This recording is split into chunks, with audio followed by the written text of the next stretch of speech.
ಅವತ್ತು ಒಂದು 10 ವರ್ಷದ ಹಿಂದೆ 15 ವರ್ಷದ ಹಿಂದೆ ಶುರು ಮಾಡಿದ್ದು ಇವಾಗ ನೀವೇ ಹೇಳದಂಗೆ ಬ್ರಾಂಡ್ ಆಗಿದೆ, ಆಗ್ತಾ ಇದೆ. ಇಟ್ ಈಸ್ ಎ ಪ್ರಾಸೆಸ್, ಆಗ್ತಾ ಇದೆ.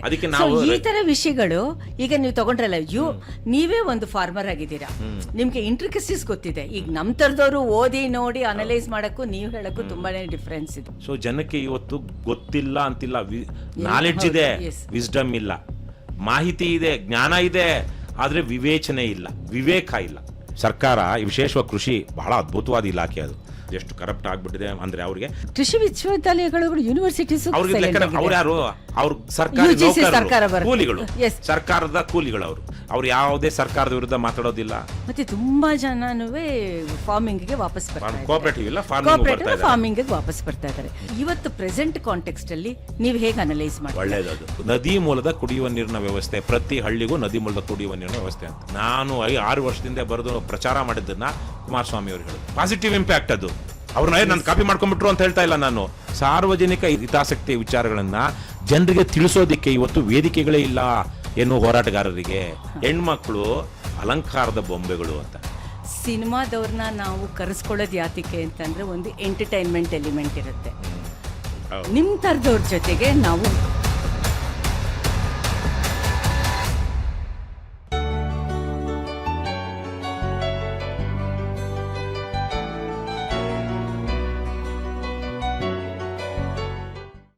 ನಮ್ಮ ಜೊತೆ ಇವತ್ತು most popular exposed Ravikrishna Reddy ಇದ್ದಾರೆ. ನೋಡ್ತಾ ಇರೋರಿಗೆ ಅನ್ನಿಸ್ಬಹುದು ಇವ್ರ ಹತ್ರ ಏನಿದೆ ಅಂತ ಇವಳು ಕರೆದು ಪುನಃ ಇಲ್ಲಿ ಮಾತಾಡಿಸ್ತಾ ಇದ್ದಾಳೆ ಅಂತ. ಅದಕ್ಕೆ ನಾವು ಫೋನಲ್ಲೇ ಹೇಳಿದ್ದು, ರವಿ ಹಳೆ ಪರಿಚಯ. ರವಿ, ಇದರಲ್ಲಿ ಯಾವತ್ತೂ ಕೂಡ ನಾವು ಲಂಚದ ಬಗ್ಗೆ ಮಾತಾಡ್ತಾ ಇಲ್ಲ, ಪಾಲಿಟಿಕ್ಸ್ ಬಗ್ಗೆ ಮಾತಾಡ್ತಾ ಇಲ್ಲ, ಬಟ್ ಪಾಲಿಸಿ ಬಗ್ಗೆ ಮಾತಾಡಬೇಕು. ಮಾತಾಡಿದ್ದೀರಾ ಡೆವಲಪ್ಮೆಂಟ್ ಬಗ್ಗೆ, ಪಾಲಿಸಿ ಬಗ್ಗೆ ಅಂತ ಕೇಳಿದ್ದು. ಇಲ್ಲ ಅನಿಸುತ್ತೆ ಅಂತ ಕರೆಕ್ಟಾಗಿ ಹೇಳಿ ಅಂತಂದೆ. ಇಲ್ಲ ಅಂತ ಹೇಳಿದ್ರು. ಸೊ ಅವ್ರ ಹತ್ರ ಒಂದು ಏನದು ಅಂಡರ್ಟೇಕಿಂಗ್ ತೊಗೊಂಡು, ನಾನು ಇನ್ನೆಲ್ಲೂ ಡೆವಲಪ್ಮೆಂಟ್ ಬಗ್ಗೆ ಮಾತಾಡೋದಿಲ್ಲ, ನಿಮ್ಮ ಹತ್ರನೇ ಅಂತ ಹೇಳಿ ರವಿ ಇವತ್ತು ನಮ್ಮ ಸ್ಟುಡಿಯೋಗೆ ಬಂದಿದ್ದಾರೆ. ಸೀರಿಯಸ್ಲಿ ನೀವು ಕೂಡ ಒಂಥರ ಇದು ಡಿಜಿಟಲ್ ಹೀರೋ. ಮತ್ತು ನಮ್ಮ ರೆಗ್ಯುಲರ್ ಟೆಲಿವಿಷನ್, ಮೈನ್ ಸ್ಟ್ರೀಮ್ ಟೆಲಿವಿಷನಲ್ಲೂ ಕೂಡ ಪ್ರತಿದಿನ ಸಾಯಂಕಾಲ ಬೆಳಗ್ಗೆ 2-3 ಸಲ ಹಾಕ್ತಾರಲ್ಲ. ಹಾಗಾಗಿ ನೀವು ಇವತ್ತಿನ ದಿನ ನಾವು ಯಾವುದೇ ತರಹ ರಿಪಿಟೇಟಿವ್ ಸಬ್ಜೆಕ್ಟ್ಸ್ನ ಇಬ್ಬರೂ ಮಾತಾಡ್ತಾ ಇಲ್ಲ. ಆತನಿಗೂ ಮಾತಾಡಿ ಬಹುಶಃ ಬೋರ್ ಆಗಿದೆ ಅನಿಸುತ್ತೆ, ಕೇಳಿಸ್ಕೊಂಡು ನಮಗೂ ಹಾಗೆ ಅನಿಸುತ್ತೆ. ರವಿಕೃಷ್ಣ ರೆಡ್ಡಿನ ರವಿ ಅಂತ ಹೇಳೋಷ್ಟ್ರ ಮಟ್ಟಿಗೆ ಏನು ಇವಳು ಹೀಗೆ ಹೇಳ್ತಾ ಇದ್ದಾಳೆ ಅಂತಂದರೆ, yes, both of us we know each other. Probably 2011ಗೆ ವಾಪಸ್ ಬಂದಿತ್ತು. ನ್ಯೂಸ್ ಐಟಮ್ ನೋಡು ಇದು ಅವಾಗ ತಾನೇ ಸ್ವದೇಶ್ ಇನ್ಫ್ಲೂಯೆನ್ಸರ್ ಶಾರುಖ್ ಖಾನ್ ಸಿನಿಮಾ, ಅವಾಗೆಲ್ಲ ವಾಪಸ್ ಬರ್ತಾ ಇದ್ರಲ್ಲ, ಘರ್ ವಾಪಸಿ ಆದಾಗ ಫಸ್ಟ್ ಬ್ಯಾಚರ್ ಅಂತ ಕಾಣಿಸುತ್ತೆ ಅಲ್ವಾ, ಆಲ್ಮೋಸ್ಟ್ ಫಸ್ಟ್ ಬ್ಯಾಚರ್ ಅಂತ ಕಾಣಿಸುತ್ತೆ. ಆ್ಯಂಡ್ ನಾವೆಲ್ಲರೂ ಕೂಡ Sarathi team as well as Ravikrishna Reddy KRS ಟೀಮ್ನ ನಾವು ನಿಮ್ಮನ್ನು ಒಂದು ರಿಕ್ವೆಸ್ಟ್ ಮಾಡ್ಕೋತಿರೋದೇನೆಂದರೆ, ಈ ಪಾಡ್ಕಾಸ್ಟು ರಿಪಿಟೇಟಿವ್ ಅಲ್ಲ, ದಯವಿಟ್ಟು ನೋಡಿ.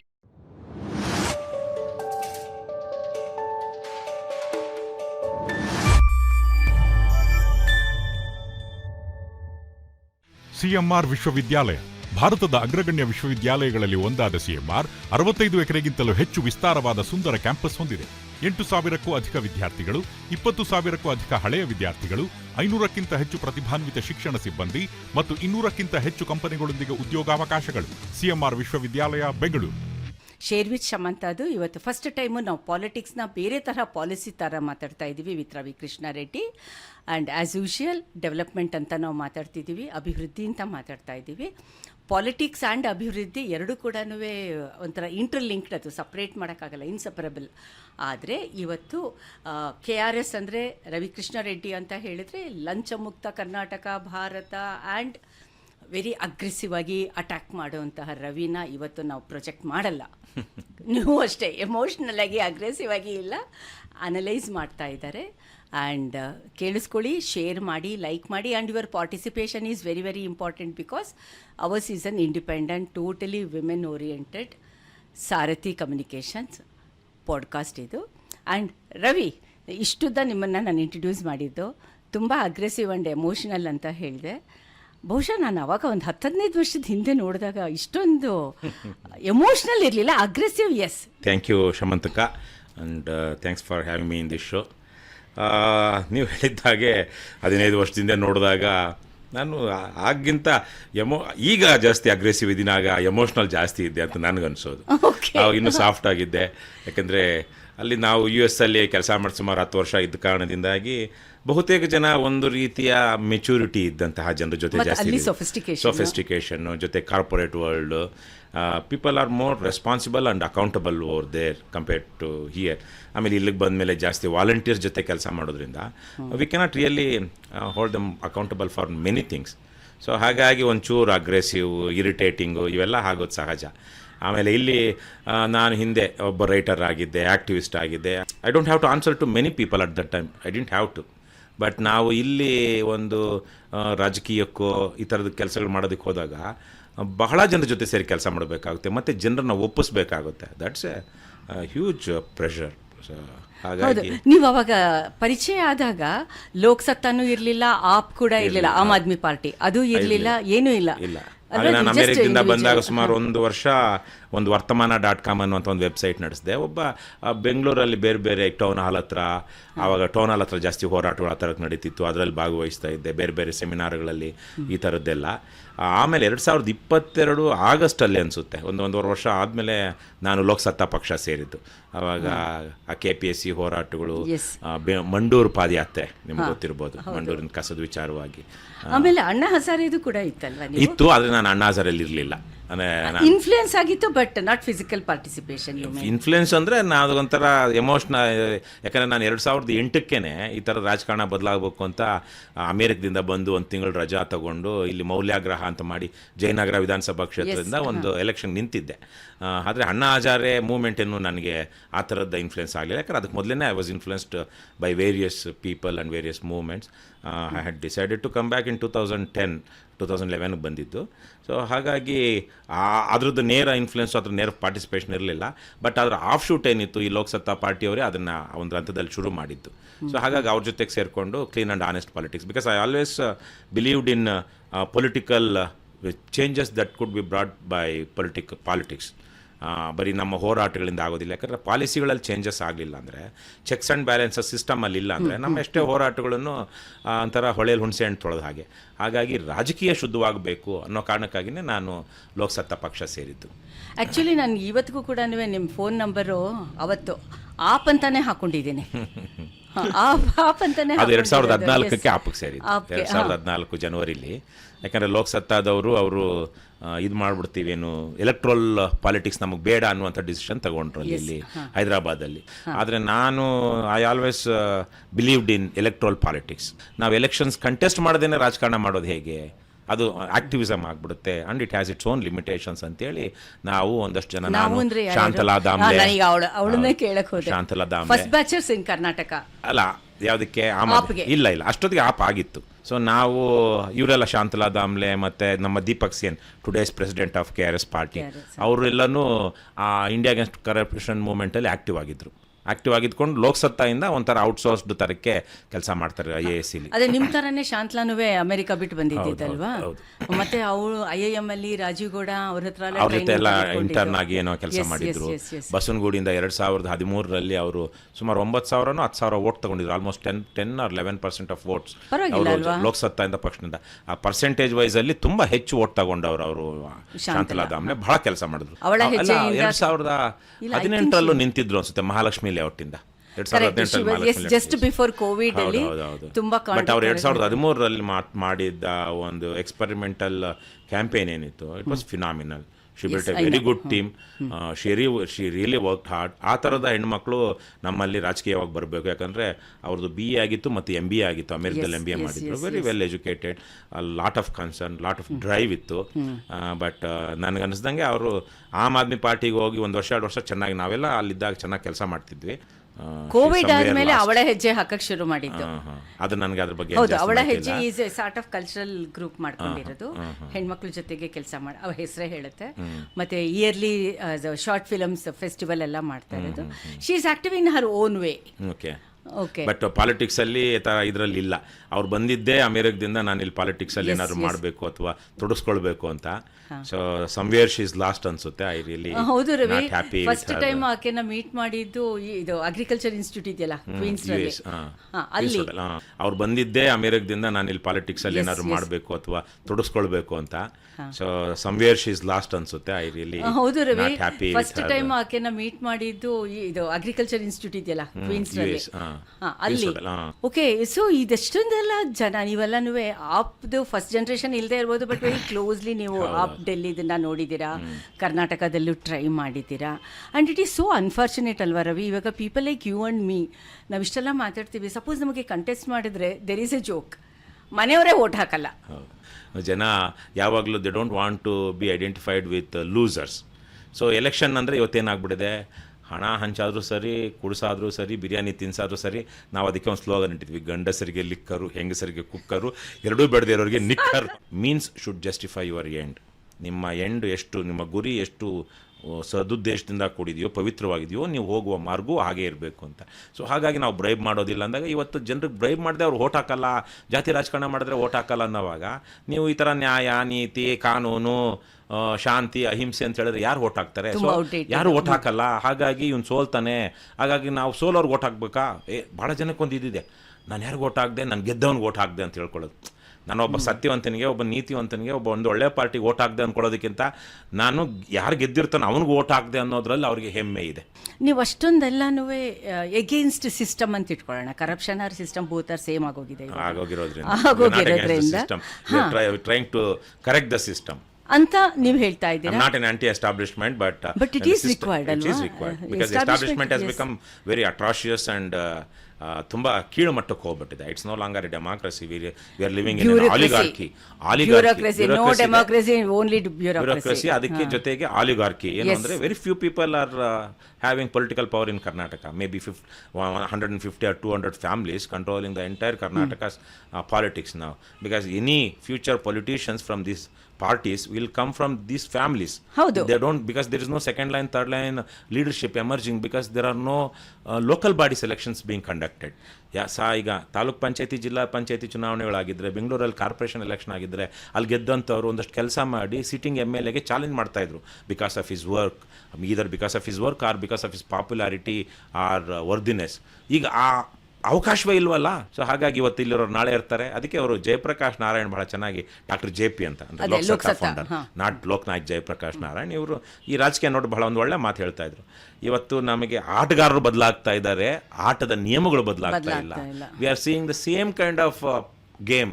ಓಕೆ, ಇವಾಗ ನೀವು ಗ್ರಾಸ್ ರೂಟ್ ಪಾಲಿಟಿಕ್ಸ್ ಬಗ್ಗೆ ಅಥವಾ ಪಾಲಿಸೀಸ್ ಇಂಪ್ಲಿಮೆಂಟೇಷನ್ ಬಗ್ಗೆ ಮಾತಾಡ್ತಾ ಇದ್ರಿ. ನಿಮಗೆ ಗೊತ್ತಿದೆ ಬಿ ಕೆ ಚಂದ್ರಶೇಖರ್ ಆಗ ಕಾಂಗ್ರೆಸ್ ಮಿನಿಸ್ಟರ್ ಆಗಿದ್ರು. ಅವ್ರು ನಮ್ಮ ಏರಿಯಾದವರೇನೆ. ವಾಕಿಂಗ್ ಅಲ್ಲೆಲ್ಲ ಸಿಕ್ಕಿದಾಗ ಹೇಳ್ತಾ ಇದ್ರು, ಇವಾಗ ನಾರಿ ಶಕ್ತಿ ಕಾಂಟೆಕ್ಸ್ಟಿಗೆ ಬಂದಾಗ ರಿಸರ್ವೇಷನ್ ಅಂತ ಬಂತು. ನನ್ಗೆ ಈ ಥರ ರಿಸರ್ವೇಷನ್ನು ಗಂಡಂದ್ರು ಶ್ಯಾಡೋ ಲೀಡರ್ಸ್ ಅಂತ ಗೊತ್ತಿದ್ದಿದ್ರೆ ಖಂಡಿತ ನಾನು ಅದನ್ನು ಪ್ರಪೋಸ್ ಮಾಡ್ತಾ ಇರಲಿಲ್ಲ ಅಂತ. And the same thing is happening. ಇವಾಗ ನಾರಿ ಶಕ್ತಿಗೆ ತುಂಬ ಜನ ಹೇಳ್ತಾರೆ, ಐ ಪರ್ಸ್ನಲಿ ಈ ನಾರಿ ಶಕ್ತಿ ಇವಾಗ ಹೆಸರು ಬಂದಿದೆ, ವಿಮೆನ್ ಕೋಟಾ ಅಂತ ಹೇಳಿದಾಗ 32 ಆಗ್ಬೋದು, 50 ಆಗ್ಬೋದು ನಮಗೆ ಅಂತ ಬಂದಾಗ ಯಾರಿಗೆ ಸಿಗುತ್ತೆ ರವಿ? ಕಾರ್ಯಕರ್ತಾಸು ಸ್ಮಾರ್ಟ್ ವಿಮೆನ್ ಪಾಪ ಎಷ್ಟು ಕೆಲಸ ಮಾಡ್ತಾರೆ, ಅವ್ರಿಗೆ ಯಾರು ಕೊಡ್ತಾರೆ ನೋಡಿ? ಅಲ್ಲೇ ಯಾಕೆ ಅದು ಆಗ್ಬಿಟ್ಟಿದೆ ಅಂದರೆ, ಇವತ್ತು ಜಾತಿ ಆಗಲಿ ಅಥವಾ ಹಣದ ಪ್ರಭಾವದಿಂದ ಆಗಲಿ ಗೆಲ್ಲೋದಕ್ಕೆ ಇವತ್ತು ಜಾತಿನ ಮೀರಿ ಹಣದ ಪ್ರಭಾವ ಬಂದ್ಬಿಟ್ಟು, ಹಾಗಾಗಿ ಈಗ ಆಲ್ರೆಡಿ ಅಲ್ಲಿ ಕಾನ್ಸ್ಟಿಟ್ಯೂನ್ಸಿ ಇಲ್ಲ ಅಥವಾ ಯಾವುದೋ ಒಂದು ವಾರ್ಡಲ್ಲಿ ನಿಲ್ಬೇಕು ಅಂದ್ಕೊಂಡಿರೋರು, ವಿಶೇಷವಾಗಿ ಗಂಡಸರು ಬೇಕಾಗಿರೋ ಕೆಲಸ ಮಾಡಿರ್ತಾರೆ. ಅವ್ರದ್ದು ರಿಸರ್ವೇಷನ್ ಆದ ತಕ್ಷಣ ಅವ್ರು ಬೇರೆ ಕಡೆ ಹೋಗೋಕ್ಕಾಗೋದಿಲ್ಲ, ಅವ್ರ ಮನೆಯವ್ರು ನಿಲ್ಲಿಸ್ತಾರೆ. ಬಟ್ ಆದರೆ ಒಂದು ನಮ್ಮ this is better than the other system. Every rule has an exception, illa anta but somewhere we have to start alva. But factor bandaga, for example, let us take Kavita Reddy as an example. ಅಲ್ವಾ? She is so potential. Party ಯಾವುದಾದ್ರಂತ ಏನೋ totally ಸ್ಕೇಪ್ ಗೋಟ್ ಆಗಿರೋದು ಸಿಸ್ಟಮ್ಗೆ. ಅಂತ ಹೆಣ್ಮಕ್ಳನ್ನ ನೋಡಿದಾಗ ಎಷ್ಟು ಕಷ್ಟಪಟ್ಟು ಒಂದು ಲೆವೆಲ್ಗೆ ಸ್ಟೇಜ್ಗೆ ಬಂದ್ರೆ ಅವ್ರಿಗೆ ಬ್ಯಾಕ್ ಗ್ರೌಂಡ್, ಆಮೇಲೆ ದುಡ್ಡಿನ ಮೇಲೆ ರಾಜಕಾರಣ ನಡೀತಿರೋದ್ರಿಂದ ಕವಿತಾ ರೆಡ್ಡಿಗೆ ಯಾಕೆ ಅವಕಾಶ ಸಿಗ್ಲಿಲ್ಲ ಅಂದ್ರೆ ಸಮದರ್ ಯಾವುದೋ ಇನ್ನೊಬ್ಬ ರಾಜಕಾರಣಿ ಮಗಳಿಗೆ she will become a competitor ಅಂತ ಅನ್ನೋ ಕಾರಣ. ಅಂಡ್ ಆಲ್ಸೋ ನೀವು ಪಾಲಿಟಿಷಿಯನ್, ಇವಾಗ ಹಾಫ್ ಅಲ್ಲ full politician. And also you people decision makers in the parties, smart women, educated, aggressive, independent women you never ever support. ನಮ್ಮ ಪಾರ್ಟಿಲ ನಿಮ್ದು ಹೌದೌದು. ಭಾಳ ಪೊಲಿಟಿಷಿಯನ್ಸ್ ಹೇಳಿದ್ದಾರೆ, ಏನು JDS, ಕಾಂಗ್ರೆಸ್, BJP ಈ ಥರದ ಕನ್ಸರ್ವೇಟಿವ್ ಆರ್ ಏನಂತಾರೆ ಕನ್ವೆನ್ಷನಲ್ ಪೊಲಿಟಿಕಲ್ ಪಾರ್ಟೀಸಲ್ಲಿ ಹೆಣ್ಮಕ್ಳು ಅಲಂಕಾರದ ಬೊಂಬೆಗಳು ಅಂತ. This is not what I am saying. ಅಯ್ಯೋ ಇನ್ನು ಹೇಳ ಅಲ್ವಾ? ಅಲ್ಲ ಇನ್ನು ಒಂಚೂರು ಮುಂದಕ್ಕೆ ಹೋಗಿ ಹೇಳ. ನಮ್ಮ ವಿಮೆನ್ಸ್ ಕಮಿಷನ್ ಇದ್ರಲ್ಲ, ಇವತ್ತಲ್ಲ ಇವಾಗ ನಾಗ್ ಚೌಧರಿ ನಂಗೆ ಅಷ್ಟೊಂದು ಪರಿಚಯ ಇಲ್ಲ, ಹಿಂದೆ ಇರೋರು. ನಾನು ಅವ್ರಿಗೆ ಏನೋ ಇತ್ತು ಅನ್ಸುತ್ತೆ, ಪ್ರಮೀಳಾ ನಾಯ್ಡು, ಅದ್ರ ಹಿಂದೆ ಇದ್ದವರು. ನೀನು ತಾನು ಏಕಿಲ್ಲ ಫ್ರೆಂಡ್ಸ್ ಲಿಟ್ರಲಿ. ಏನೇ ನೀವೆಲ್ಲ ಇಷ್ಟೆಲ್ಲ ಕೆಲಸ ಮಾಡ್ತೀರಾ, ವಿಮೆನ್ ಅಂಡ್ ಚೈಲ್ಡ್ಗೆ ನೀನೇ ಮಿನಿಸ್ಟರ್ ಆಗಿದ್ರೆ ಎಷ್ಟು ಚೆನ್ನಾಗಿರ್ತಿತ್ತು. ಎಂತೆಂಥವ್ರು ರಾಜ್ಯಸಭಾ ಅಂದಾಗ ಅವ್ರು ಹೇಳ್ತಾ ಇದ್ಲು, ಸಿನಿಮಾದವ್ರನ್ನ ನಾವು ಕರೆಸ್ಕೊಳ್ಳೋದು ಯಾತಕ್ಕೆ ಅಂತಂದ್ರೆ ಒಂದು ಎಂಟರ್ಟೈನ್ಮೆಂಟ್ ಎಲಿಮೆಂಟ್ ಇರುತ್ತೆ. ನಿಮ್ ತರದವ್ರ ಜೊತೆಗೆ ನಾವು ಮುಟ್ಟಿ ಮಾತಾಡ್ಸಕ್ಕಾಗತ್ತಾ? ಹೇಗೆ ಅಂದ್ರೆ ಹಾಗೆ ಮಾತಾಡಕ್ಕಾಗತ್ತಾ? ಅದಕ್ಕೆ ನಮಗೆ ಸಿನಿಮಾದವ್ರು ಬೇಕು ಅಂತ ಆಫ್ ದ ರೆಕಾರ್ಡ್ ಅಂತ ಹೇಳಿದ್ದು 3-4 ವರ್ಷ ಆಯ್ತು. ನಾವು ಇಟ್ ಈಸ್ ಆನ್ ರೆಕಾರ್ಡ್. ಈ ತರದ್ದಿದ್ದಾಗ ನಾರಿ ಶಕ್ತಿ ಬಂದ್ರಷ್ಟು ಬಿಟ್ರಷ್ಟು ಇಲ್ಲ, ಅದು ಬರಬೇಕು. ಈಗ ವುಮೆನ್ ರಿಸರ್ವೇಷನ್ ಅಟ್ಲೀಸ್ಟ್ ಬೇರೆ ಬೇರೆ ರೀತಿನಲ್ಲಿ. ಈಗ ಅದು ಹೇಗೆ ಅಂದರೆ ಸಮಾಜದಲ್ಲಿ ಒಂದು ರೀತಿಯಲ್ಲಿ ಒಂದು ದಮನಿತ ವರ್ಗ ಏನಿತ್ತು ಅವ್ರಿಗೆಲ್ಲ ನಾವೀಗ ರಿಸರ್ವೇಷನ್ ಕೊಡಲಿಲ್ಲ ಅಂದಿದ್ರೆ ಸಾಮಾಜಿಕ ನ್ಯಾಯ ಈ ಮಟ್ಟಿಗೆ ಸಾಧನೆ ಮಾಡೋಕ್ಕಾಗ್ತಾ ಇರಲಿಲ್ಲ. ಇಲ್ಲಿ ಅಗೇನ್ ಏನ್ ಬರುತ್ತೆ ರವಿ, ಇವಾಗ ವಿಧಾನಸೌಧ ಪಾರ್ಲಿಮೆಂಟ್ದು ಒಂದು ತರಹ ಅಧಿಕಾರ ಆಗುತ್ತೆ. ಈ ಎಂಪವರ್ಮೆಂಟ್ ಅಂತ ನಾನು ನೀವು ಮಾತಾಡ್ತಾ ಇದೀವಲ್ಲ ಗ್ರಾಸ್ ರೂಟ್ ಅಲ್ಲಿ, ನಿಜವಾಗ್ಲೂ ಅಮೇಝಿಂಗ್ ವಿಮೆನ್ ಆರ್ದೇರ್. ಇವತ್ತು ವೆಸ್ಟ್ ಬೆಂಗಾಲಲ್ಲಿ 2-3 ಹೆಣ್ಮಕ್ಳು ಅಲ್ವಾ ಇವಾಗ ಅವರು ಪವರ್ಗೆ ಬರ್ತಾ ಇದ್ದಾರೆ ಅಂತಂದ್ರೆ it is so heart warming. ಅದು ಅದೇ ತರ ತಮಿಳ್ನಾಡಲ್ಲೂ ಒಂದಿಬ್ರು ಬರ್ತಾ ಇದ್ದಾರೆ. ಅಂಥವ್ರು ಬಂದ್ರೆ ನಮಗೆ ಖುಷಿ ಆಗುತ್ತೆ. ಆದರೆ ಒಂದು ನೀವು ಇಂದಿನ ಸಮಸ್ಯೆ ಇದೆ, majority of the educated women, self made women ಅವರು ಪಾಲಿಟಿಕ್ಸ್ ಬರಕ್ಕೆ ಇಷ್ಟಪಡ್ತಾರೆ. ಹೆಂಗ್ರಿ ಬರೋದು? ಅಲ್ಲೂ ಇದೆ. ಇಲ್ಲ ಈಗ ನನಗೆ there are many women active in social activism ಅಲ್ಲಿ, but we don't see that many women percentage wise that many in politics. ಯಾಕೆ? What is it stopping you from entering into electoral politics? So ಹಾಗಾಗಿ ಬಹಳ ಜನ ಬಹಳ ಗಟ್ಟಿಯಾದ ವಿಚಾರ ತಗೊಳ್ತಾರೆ, ಹೋರಾಟ ಮಾಡ್ತಾರೆ, ಹೆಣ್ಮಕ್ಳು ಲೀಡ್ ಮಾಡ್ತಾ ಇದ್ದಾರೆ ಕರ್ನಾಟಕದಲ್ಲಿ ಅನೇಕ ಹೋರಾಟಗಳನ್ನ. ಈಗ ಮದ್ಯ ನಿಷೇಧ ಆಂದೋಲನ ಈ ಥರದ್ರೆಲ್ಲ ಬಹಳ ಮುಂದೆ ಇದ್ದಾರೆ. ಬಟ್ ಎಲೆಕ್ಟ್ರಲ್ ಪಾಲಿಟಿಕ್ಸ್ ಅಂದ ತಕ್ಷಣ ಎಲ್ಲೋ ಅವ್ರಿಗೊಂದು ಭಯ, ನಾವು ಜನರ ಮುಂದೆ ನಿಂತ್ಕೊಳ್ಬೇಕಾಗುತ್ತೆ, ಸೋತ್ ಬಿಡ್ತೀವಿ, ಸೋತಾಗ ನಮ್ಗಿರೋ ಶಕ್ತಿ ಹೋಗ್ಬಿಡುತ್ತೆ, ಅವಮಾನ ಆಗ್ಬಿಡುತ್ತೆ. I have lost 5 elections. ಇವಾಗ ನಾವು ಶಾಂತಲನ್ನ ಲೆಟೆಸ್ಟ್ ಹೇಗೆ ಅವಳನ್ನು ವಾಪಸ್ ಕರ್ಕೊಂಡ್ಬರೋಣ. ಶಾಂತಲ ಫಾರ್ ಎಕ್ಸಾಂಪಲ್, ಇವಾಗ ಆಪಿಂದ ಅವಳು ಯಾತಕ್ಕೆ ಕಂಟೆಸ್ಟ್ ಮಾಡಿದ್ಲು ಅಂತಂದ್ರೆ ಡೀಸೆಂಟ್ ಪೀಪಲ್ ವರ್ ದೇರ್ ಅಲ್ವಾ? ಇವಾಗ ಗಂಧದವನ ಹತ್ರ ಗುದ್ದಾಡಬಹುದು, ಸಗಣಿಯವನ ಹತ್ರ ಗುದ್ದಾಡಕ್ಕಾಗತ್ತಾ ಅಲ್ವಾ? ಈಗ ನಮ್ಗಳದೆಲ್ಲ ಬೇರೆ ತರ ಬ್ಯಾಕ್ ಗ್ರೌಂಡ್ ಅಲ್ಲಿ ಇರುತ್ತೆ, ನಮ್ಗೆ ಪ್ಯಾಷನ್ ಇರುತ್ತೆ, ಕನ್ಸರ್ನ್ ಇರುತ್ತೆ. ಬಟ್ ಫ್ಯಾಕ್ಟರ್ ಬಂದಾಗ ಕಾಂಪ್ರಮೈಸ್ ಆಗೋದಕ್ಕೆ V people are not ready. ಆ ಥರಕ್ಕೆ ಕಾಂಪ್ರಮೈಸ್ ಆಗೋ ಅಗತ್ಯ. ಬಹಳ ಜನ ಈಗ ಕರ್ನಾಟಕದಲ್ಲಿ ಹಿಂದೆ ಇದ್ದಂಥವ್ರು ಸ್ವಲ್ಪ ಯಾವುದೋ ಬ್ಯಾಕ್ಗ್ರೌಂಡಿಂದ, ಫ್ಯಾಮಿಲಿ ಬ್ಯಾಕ್ಗ್ರೌಂಡಿಂದ ಹೆಣ್ಮಕ್ಳು ರಾಜಕಾರಣಕ್ಕೆ ಬಂದಿದ್ರು. ಆದರೆ ಆ ಥರ ಇಲ್ಲದೆ ಇರೋರು ಈಗ ಹಲವಾರು ಜನ ಇದ್ದಾರೆ. ಆದರೆ ಇವತ್ತು ಕಾಂಪ್ರಮೈಸ್ ಆಗದೆ ಯಾರು ಗೆಲ್ಲೋಕ್ಕಾಗದೆ ಇರುವಂತ ಸ್ಥಿತಿ ಗಂಡಸರಿಗೂ ಇದೆ. It is not excluded for women, not only in politics, even in cinema field ಎಲ್ಲ ಕಡೆ. ಹಾಗಾಗಿ ನಾವು ಪಾಲಿಟಿಕ್ಸ್ ಬಗ್ಗೆ ಮಾತಾಡ್ತಿರೋದ್ರಿಂದ ಹಾಗಾಗಿ ಈಗ ನಮ್ಮಂಥವ್ರು ಒದ್ದಾಡ್ತಿದ್ದೀವಲ್ಲ, ಅದೇ ಥರಕ್ಕೆ ಒದ್ದಾಡುವಂತಹ ಹೆಣ್ಣು ಮಕ್ಕಳು ಯಾವುದೇ ರೀತಿಯಲ್ಲೂ ರಾಜಿ ಆಗದೆ ಮಾಡುವಂಥ ಒಂದು ಮನಸ್ಥಿತಿನ ಬೆಳೆಸ್ಕೊಳ್ಬೇಕು. ಗಂಡಸರಲ್ಲಿ ಪರ್ಸೆಂಟೇಜ್ ವೈಸ್ ಎಷ್ಟಿದೆಯೋ ಅಷ್ಟು ಹೆಣ್ಣು ಮಕ್ಕಳಲ್ಲಿ ಇಲ್ಲ, ಇರಬೇಕು ಅಂತಲೂ ಇಲ್ಲ. ಆದರೆ ಒಳ್ಳೆ ಹೆಣ್ಣು ಮಕ್ಕಳು, ಪೊಟೆನ್ಷಿಯಲ್ ಇರುವಂಥ ಹೆಣ್ಣು ಮಕ್ಕಳು ಬಂದು ಚಾಲೆಂಜ್ ಮಾಡ್ತಾ ಇದ್ರೆ ಸ್ಟೇಟಸ್ಕೋ ಚೇಂಜ್ ಆಗೋದಿಲ್ಲ. ನೀವು ಹೇಳ್ದಂಗೆ ಶಾಡೋ ಇರುವಂಥವರೇ ಬರ್ತಾರೆ, ಅವ್ರಿಗೆ ಅವಕಾಶ ಸಿಗುತ್ತೆ. ಗಂಡನೋ ಅಪ್ಪನೋ ಮಗನೋ ಅಳಿಯಾನೋ ಇವರೇನೇ ಇವ್ರನ್ನ ಕಂಟ್ರೋಲ್ ಮಾಡ್ತಿರ್ತಾರೆ, ಇವ್ರು ಸುಮ್ಮನೆ ನಾಮಕಾವಸ್ಥೆಯಾಗಿರ್ತಾರೆ.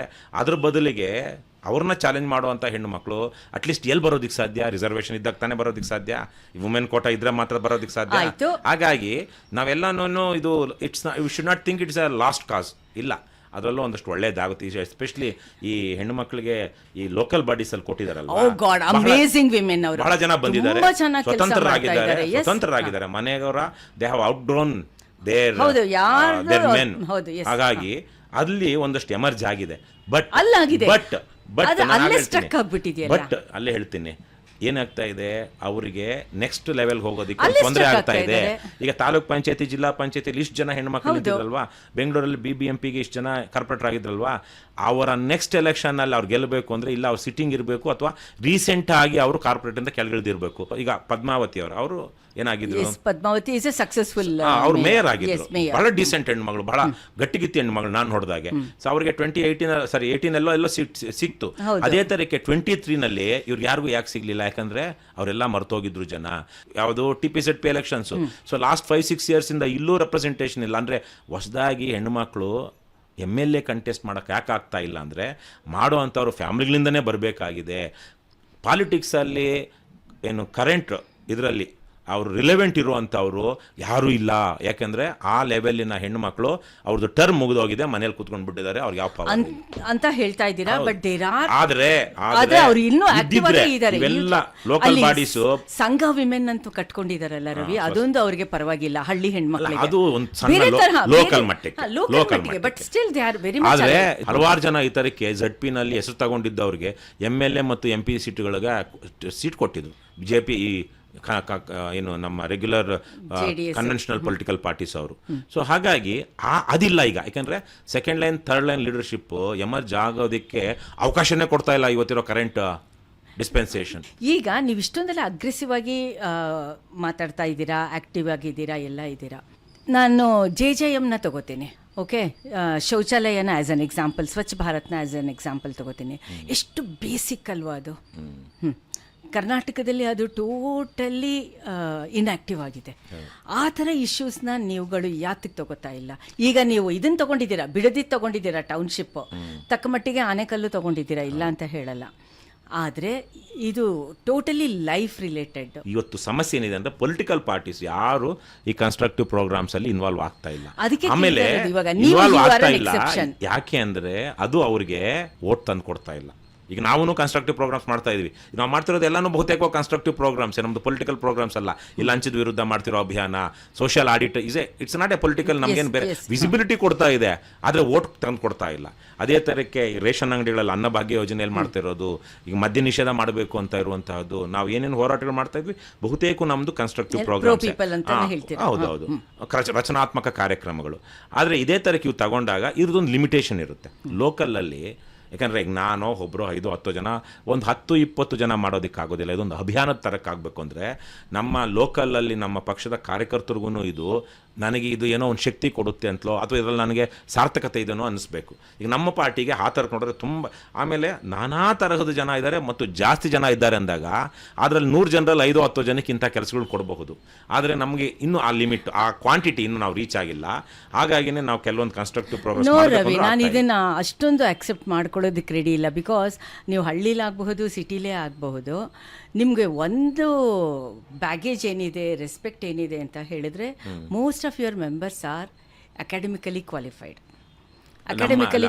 ಇದ್ದೀರಾ, ಸ್ಟೇಟ್ ಕಮಿಟಿಲಿ ಇರೋರು ಇದ್ದಾರೆ.